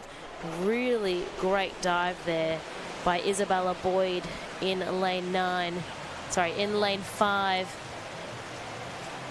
But lane 4, it is our visitor, Ai Soma from Japan.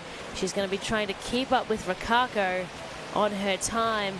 Fierce finish, even in lane number 2. We've got Eve Anderson, Mackenzie Burns in 3. And that is a time for Ai for 25.87.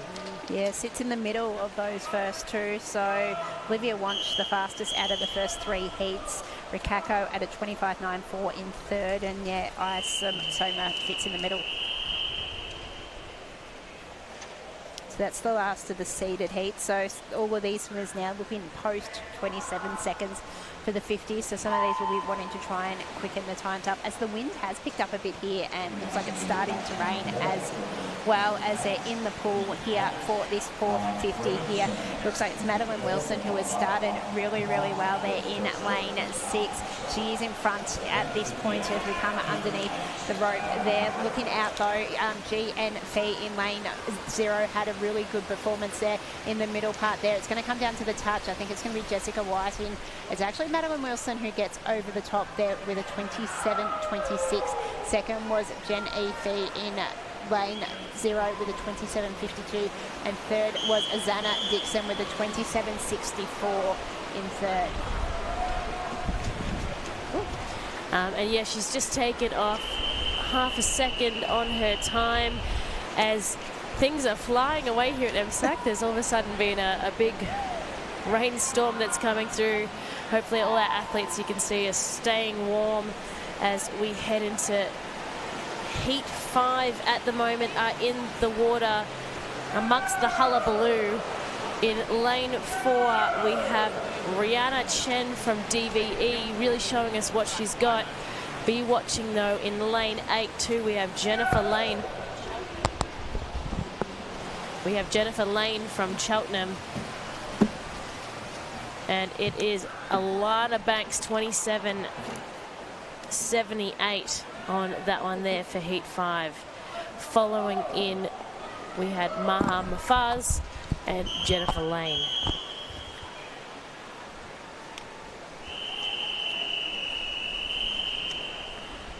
And wow, I feel like that just came through so quickly, Tara, and it's calmed down a little bit now then. Our poor Heat 5 in the conditions. And now it's Heat 6 that's underway for the girls. The 50s happen very quickly. Yeah, fast start out in the middle there by Zara Jeffrey in lane 4. Also had a good start in lane 9 was Kaya Furlong, one of our visitors here. But it is in the middle of the pool there with Zara Jeffrey out in front as we come down to the last 15 minutes. A slower stroke compared to some of the others, and as they come in fast, especially on this side of the pool. But it is going to be Zara Jeffrey who gets in with a 28.03 as first. In second was Natasha Carlin in lane 8 with a 28.31, and then third we have Joanne Liu in a 28.41. Yeah, good to see. As our next heat prepare on the blocks, I feel like we've just experienced Frozen. We went from summer to winter here in Melbourne. The big coats are on, the marquees are still in place, which is good, and the girls are going to heat it up in the pool. We have Emily Oturi in lane 4, a great start. Also, we have Anissa Halou from Mackay, one of our visitors, in lane 7. Also, I'm looking down the very bottom. We have Hei Ching Henrietta Wong from MLC. That's from the top to the bottom. They're coming past us. Brilliant swimming in lane 5. Hannah Ristig, Frances Budval in 6. And it was Anissa in the end, one of our visitors from Mackay, 28.35. She's gotten and taken out that heat. There's no wasting any time in between these heats. Just get them over and done with, and they're just as quick in the pool as we're getting ready for heat number 8 of 13 here in the women's 50 metres freestyle. And they're in the pool, and a really good start in lane 7 from Isabel Osborne. She came up probably out in front.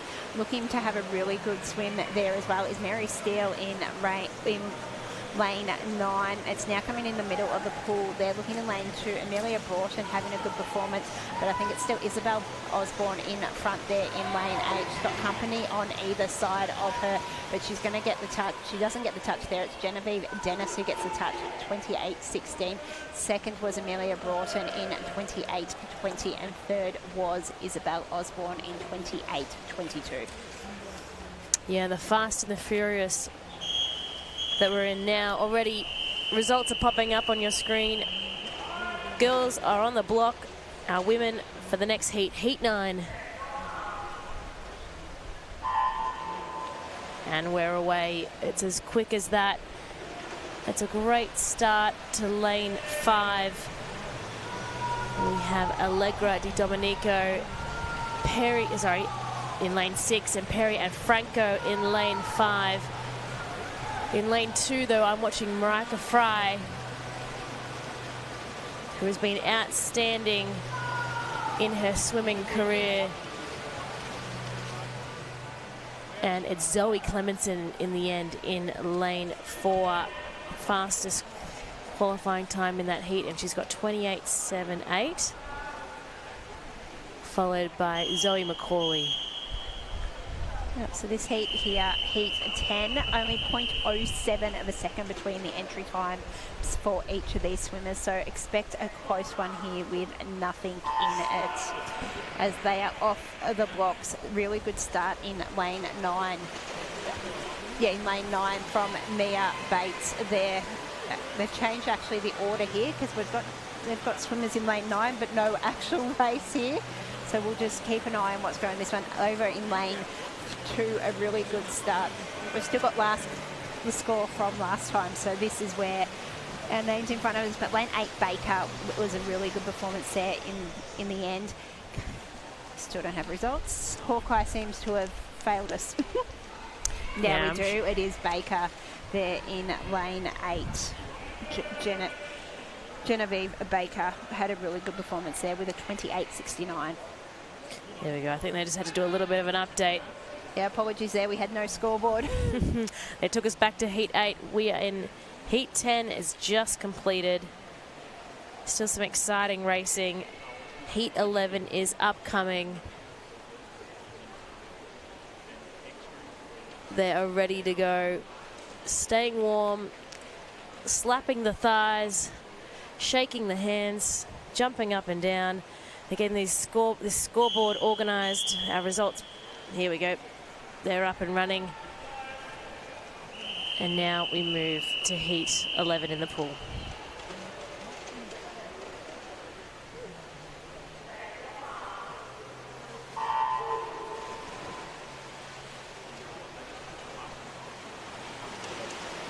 And coming up early was Waylon Trong from Nuttawading. Very close across the pool now. They're all in a very straight line from lanes 4 all the way to lane 9. Very fierce. Picking up that little bit more of pace is lane 4 and 5. Let's see who gets it. Is it going to be Waylon? It is. 28.47 in that heat, followed by Zoe, Hannah. Down the bottom we had Micah. And following Micah was Tiffany Niet. Now in Heat 13 we've got 3 14-year-olds, so a lot of the future here out on the blocks, and they're in the water now. Really good start out here from Salia White in lane 8, but it's now in the middle of the pool, lane 6 there with Michaela Berger with a really good first 25 metres. Now coming into it is lane 4, Emily Tulloch, who has a slight lead as we cross the halfway mark. Also now getting going is Tandia Fisher in lane 5, but White in lane 8 is looking really good. It'll come down to the touch, and in the end it's Emily Tulloch who gets it from 1, Tandia Fisher in 2nd, and 3rd was Asalia White, and the winning time was 28.93.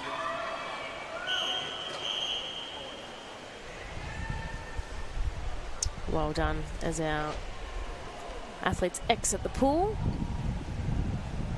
Great job to Emily Tulloch. And here is our final Heat 13 of the Women's Open 50-metre freestyle.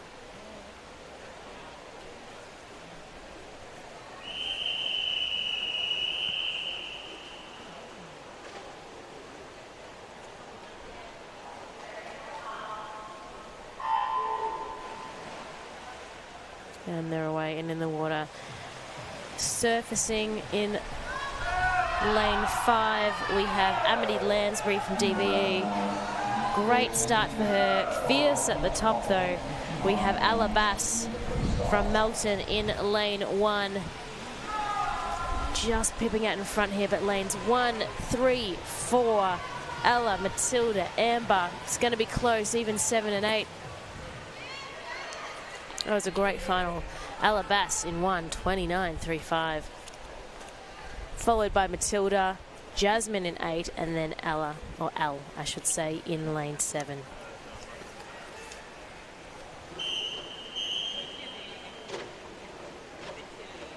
Oh.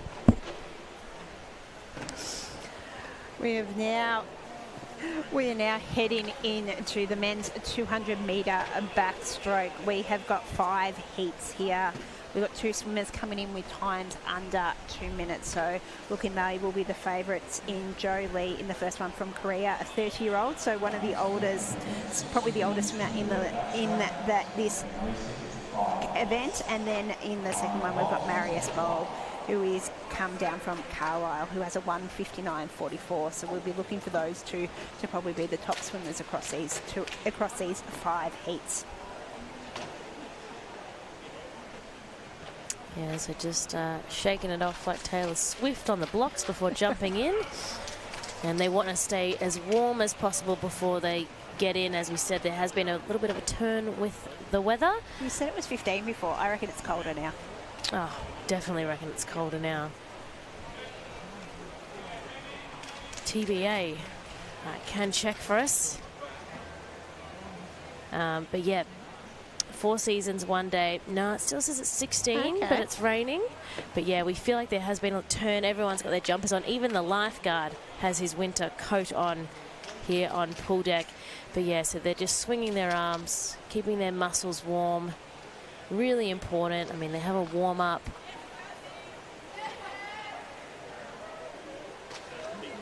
They're just waiting for all the equipment to be ready for them as well. Final checks.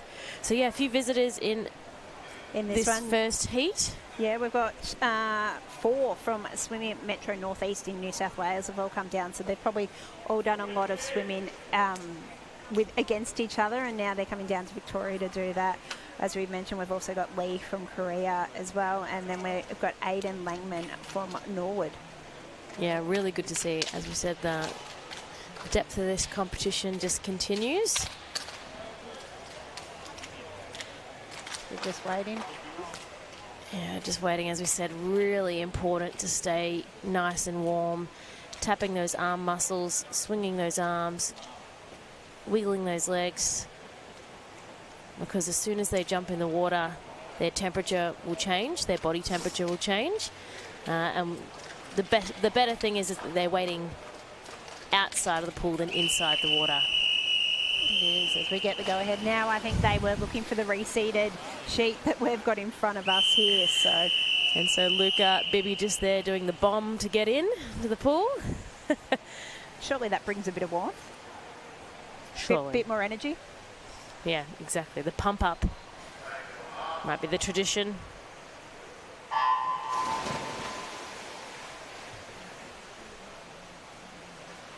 And we're underway here in the first heat of the men's 200-metre backstroke. Really good start in the middle there for Lee, who has the fastest time coming in, so no surprise to see him up and firing. Also right next to him is Campbell Wilson Moran, who we did see in action this morning. He's had a really good start right on the lane rope, right next to Lee, and using his splash coming forward. But in the end, it's Lee in first, Wilson Moran in second. Yeah, first 50 metres down, so Juho, 28.28 on that one. So keeping it, you know, ideally all under 30s would be brilliant, right? But Adam Graham in 5, sticking with the tops of his toes, as you could see, in the blue cap just to the left. And then, yeah, Campbell Wilson Moran on the other side flanking him. But, yeah, Juho looking really nice. Calm, collected. The halfway mark here, he's still under the minute, so he's done 2 50 metres in under 30 seconds each, which is really nice. And then we had Adam Graham and Wilson Moran tied in second, so nothing between second and third heading into the back half of this race. As we said, Lee well and truly in front, probably 2 body lengths in head now. Looks like Graham has now got a slight advantage over Wilson Moran, and then coming up next to him is Gabriel Gorgeous, another one we have seen in action today. Yeah, they've got to manage their energy across all of their events, but Junho just on that 50, just over the 30 seconds, but looking magnificent. Makes it look easy, right? It is. Look, for him now, he could probably slow down and just take his time into it, knowing how much racing there is, but still going in and looking to get underneath that 2-minute time. So setting a 1:58.62, so a really good heat swim there for him. Second was Adam Graham in a 2:04.52. Third was Gabriel Gorgeous in a 2:05.95. As our final swimmers come into the wall on our first heat of 5 for our 200-metre open men's backstroke. And yeah, Juho from Korea taking that one out really comfortably. It is, and looking at that time, that his heat time is still faster than what Marius Boyle, who we'll see in this heat's seed time is. So he's had a really good one, still got a couple of seconds off his time, but a really good performance first up.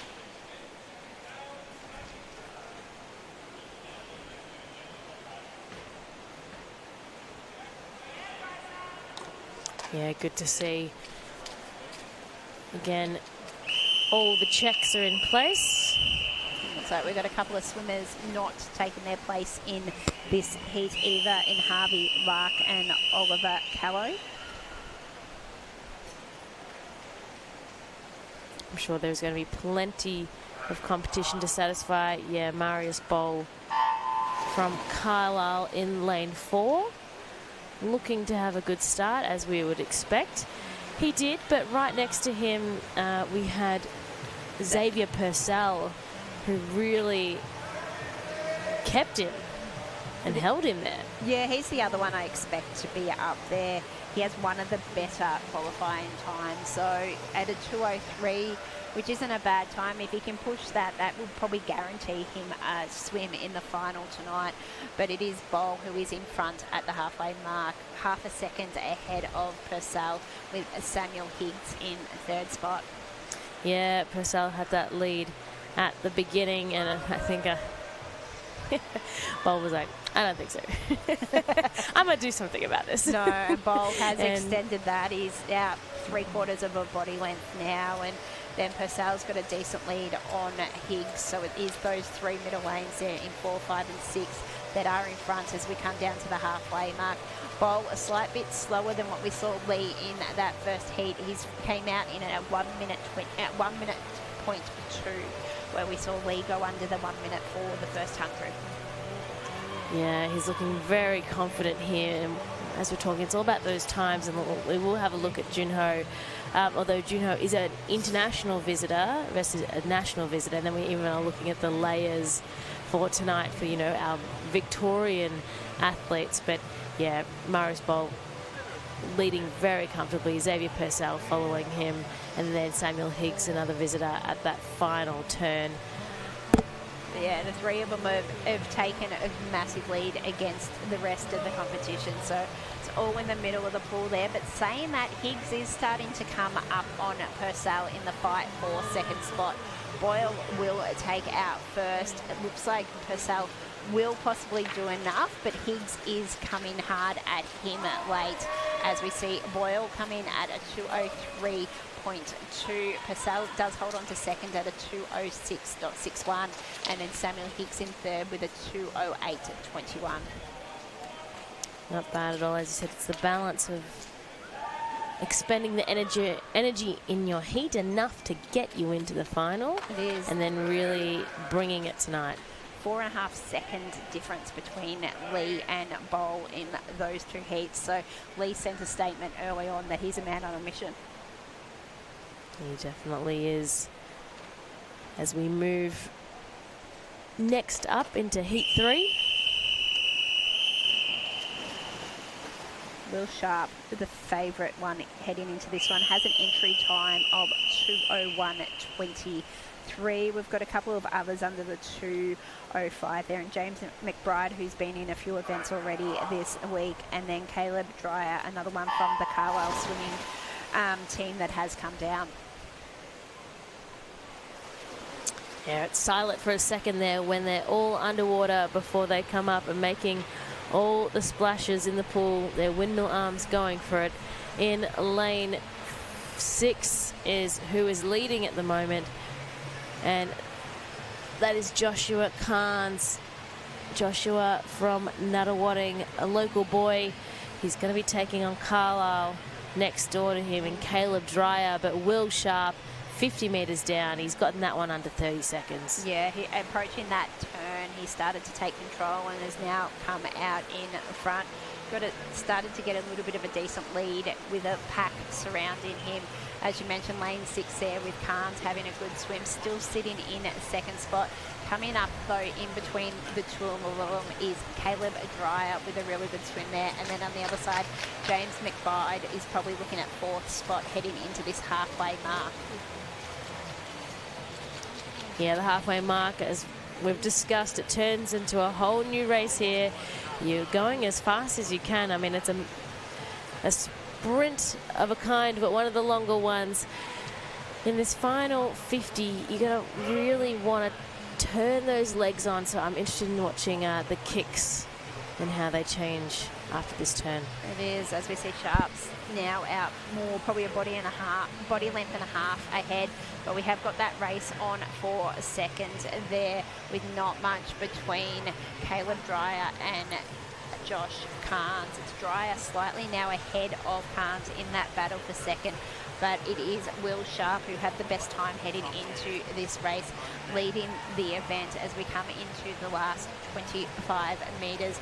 Dreyer now with an advantage on Carnes, and he's coming up to Will Sharp as we get towards the end. I think Sharp's probably going to have a touch too much gap on him, but he does make it close in the end. But it is Will Sharp winning in a 2:06.85. Caleb Dreyer in a 2:07.51, and in third, Josh Carnes in a 2:09.44. Yeah, he's done a fantastic job. Again, time for tonight as the backstroke ledgers come back into play to start our final heat for the men's 200-metre open backstroke. It's heat. No, we've still got another one after that. So 4, the next page. yeah.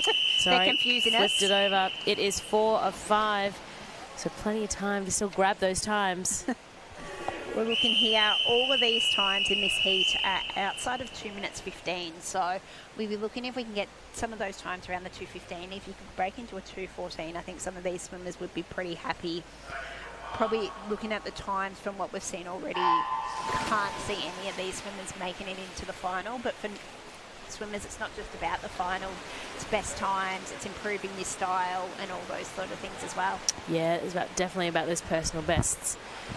James Harrison in 6, really having a red hot crack at the start, just there in lane 6, fantastic, and in lane 9 as well. Samuel Hartley keeping up with the other guys, but yeah, Harrison, James, Harry getting that first 50 metres under that 30, which we discussed in some other races where that's great.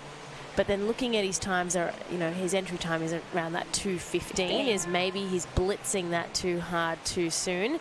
I'm sure he's under clear instruction from his coach, so we'll see if he can hold, 1, the lead, and 2, that style of time. And possibly he may be a 100-metre backstroker, which you expect to come out quickly. But looking at this time, he's going to come in at a 1:02, so 1:02.76. Not a bad time, probably is on par with the heat before from what we saw. Yeah, we'll see what he can produce. He might just extend a little bit second by second out per split. It is, so he's got the lead there. In second is Vincent Downs Honey, and then in third spot over in lane 2 is Charlie Overend, another one of those visiting swimmers, a 16-year-old from Selwyn Swim Club. 50 metres to go on this final turn. Harrison leading the way, and yeah, that time's not too bad. That split 34 seconds, a little bit more than before.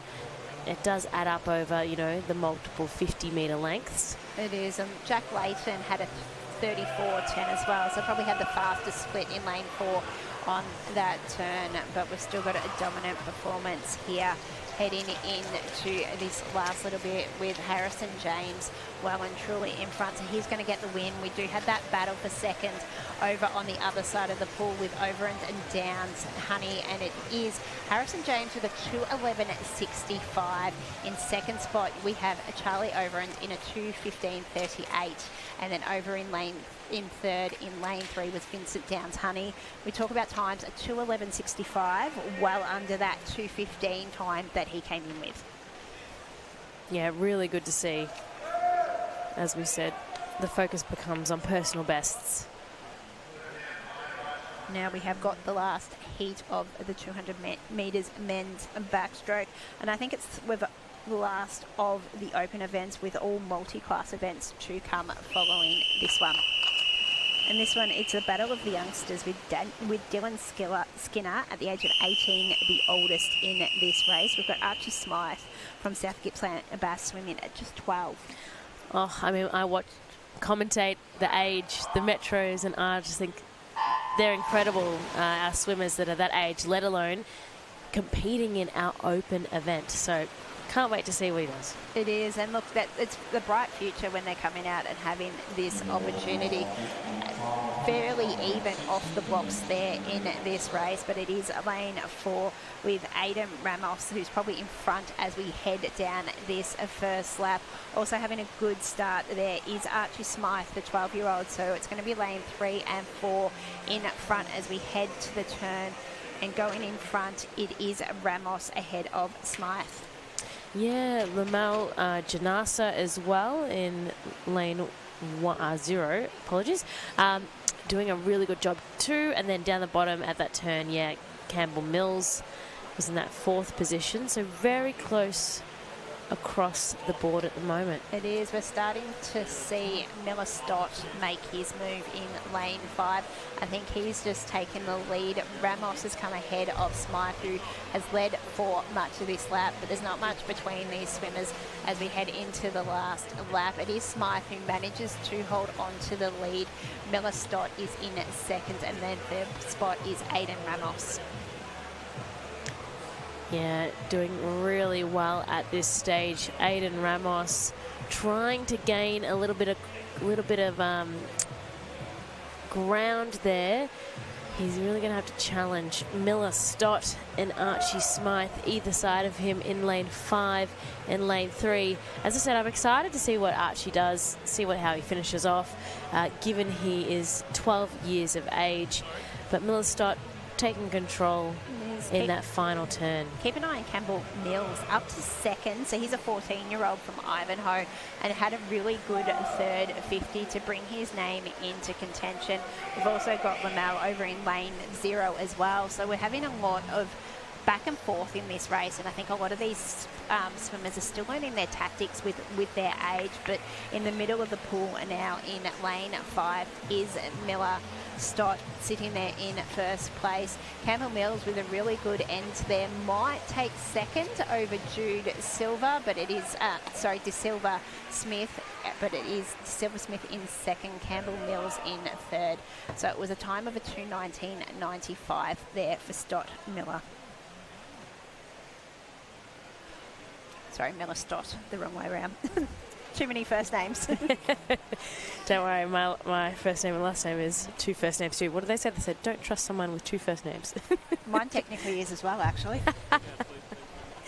Oh, look at the high five in the pool as well. We love the camaraderie. Good sportsmanship as we move now to our 100 metre, our women's freestyle multi-class. Now 2 heats here. And then afterwards, we will finish off with the men's 100 metre freestyle multi-class. So a fantastic morning of racing as our final athletes from the able-bodied races come out of the pool to create some space. And we've seen many of these swimmers already this morning in the para swimming that was held earlier on, and we had some really good results, and it's good that they can be involved in the para swimming and then still have these multi-class events and be part of the Victorian Championships. Just so impressive, the backing it up, the display of performance. And so in lane 8 we've got Laura Stobie, S7, having a different start position.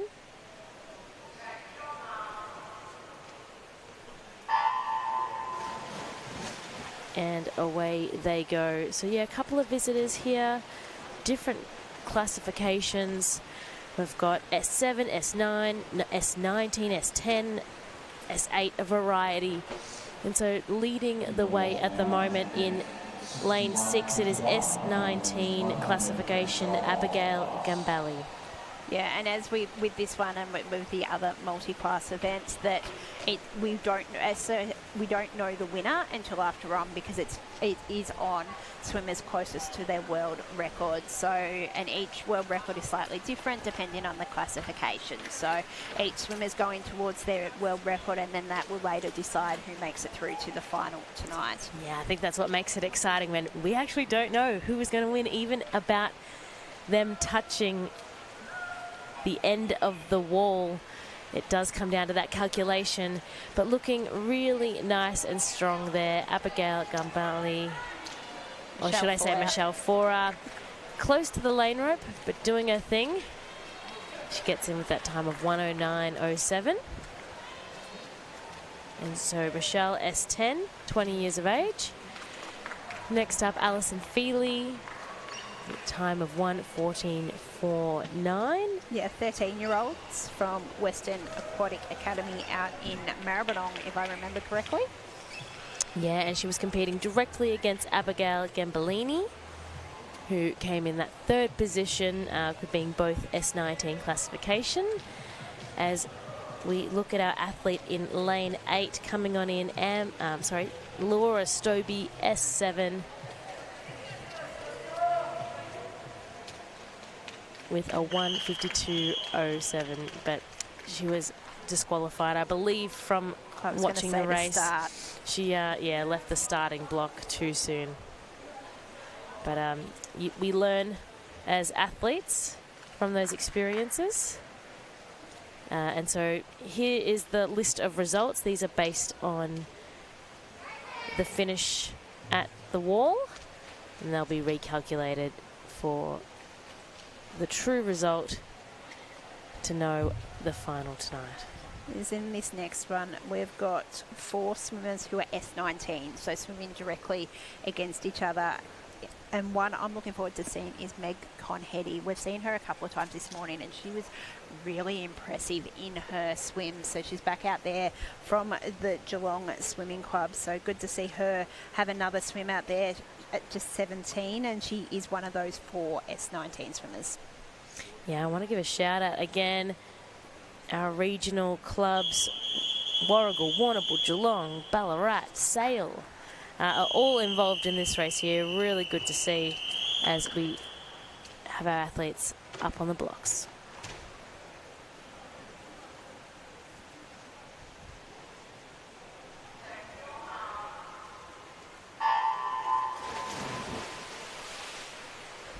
Now we're underway here, and it's the swimmers in the middle of the pool that are up fastest.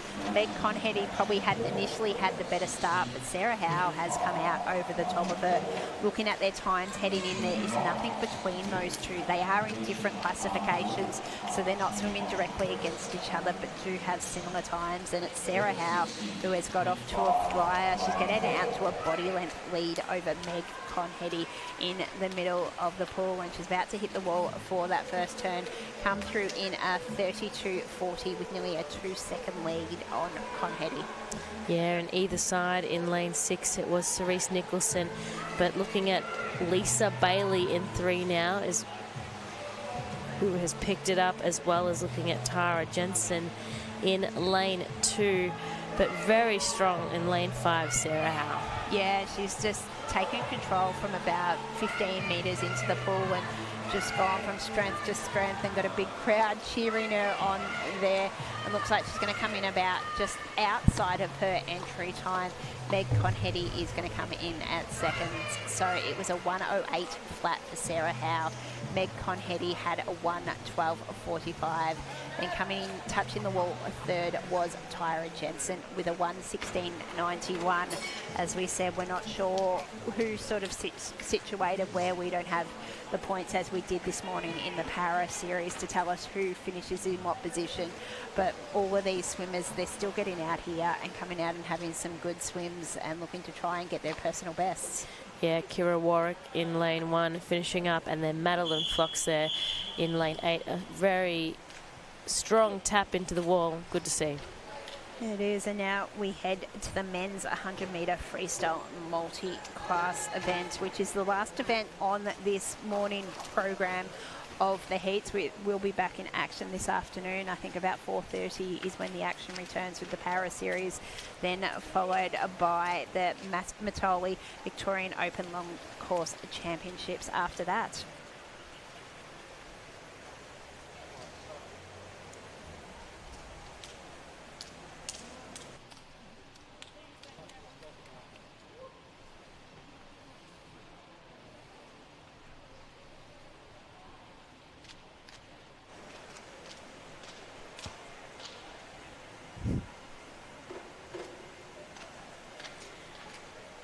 And just getting organised here on the pool so that everything is in order.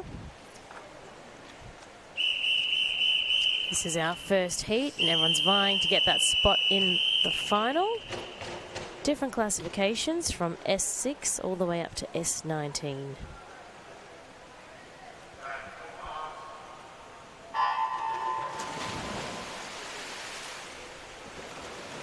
And they're away the middle two lanes. We have Nicholas Layton S15 and Riley Blitz S19. Really having a fantastic start there. Even though they are different classifications, they would be rivaling themselves. Lots of whitewash in the pool. Yeah, Nicholas Layton has had a busy morning. We've seen him compete in some of the open events as well. And now he's coming back in, as we were saying before, loves the short distance, loves a little bit of a sprint. So expect him to come home hard here in that second half of the race. He did turn in first with Riley Blitz in second, and it is still in that order as we come into the last 25 metres. Yeah, he has a strong, powerful stroke with the 1-2 pace. Riley Blitz hot on his heels, but it is Nicholas with 56.58, followed by Riley Blitz 58.59. And then in that third placing here in this heat, Benjamin Wills, also S19, the same classification as Riley, who got that second placing. And then into the wall we have Ryan McGrain in lane 8, over in 0, Bradley Doolan. So both S18 classifications, so they were directly competing against each other. And our final swimmer, Jonty Howland from Dannevirke Swimming Club, S6 classification.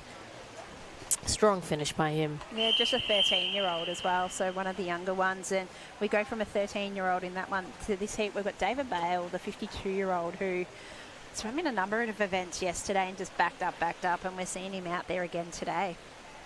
Another one of those regional ones as well from Wodonga City.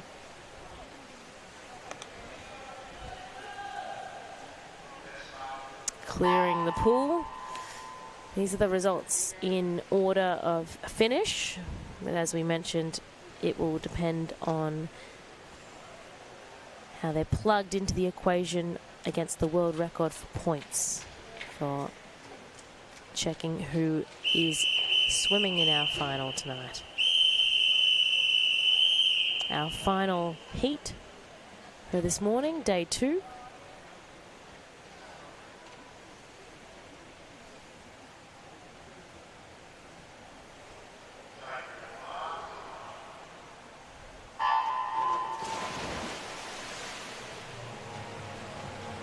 There's a massive start there in the middle of the pool from Alexander Tuckfield, another one we've seen a few times this morning. Already out by more than a body length from Thomas Voigt, who is next to him in lane 3. His entry time is about 8 seconds faster than anyone else in the field, so no surprise to see him out in front. In second place is James Logan, another one we've seen a few times today. He has a time of about a 1:02 coming into this event, but it is Tuckfield who is leading the way midway through this final lap. Yeah, he's doing really well. He's swimming his own race here. Very much looking strong in his upper body, tempoing his kick in there. Alexander Tuckfield, he's going to come into that wall time 55.23. And James Logan, S15, so different classification. Alexander was S10.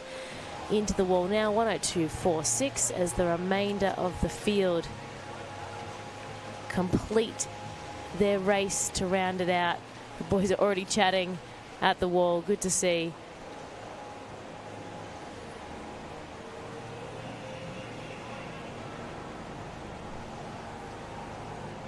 As we finish up on this race, our final swimmer, Wariri Tristan Brown, S6 classification. As we said, the results will come. The results will be calculated for that final tonight, and they will be posted online as our swimmers exit the pool. What a wonderful heat session, Tara. It has. We've had a little bit of everything. The sun's now come out for us as well after a bit of rain, some heavy wind and everything going everywhere, but a really good swimming session this morning. Some really good times, and we're looking forward to some cracker finals this afternoon and this evening. We absolutely are. So be sure to be back here for KO Freebies and our Swimming Victoria YouTube for Day 2 finals coming up for our 2025 Mattioli Victorian Open Championships. We can't wait to see them, where more action will be happening in the pool.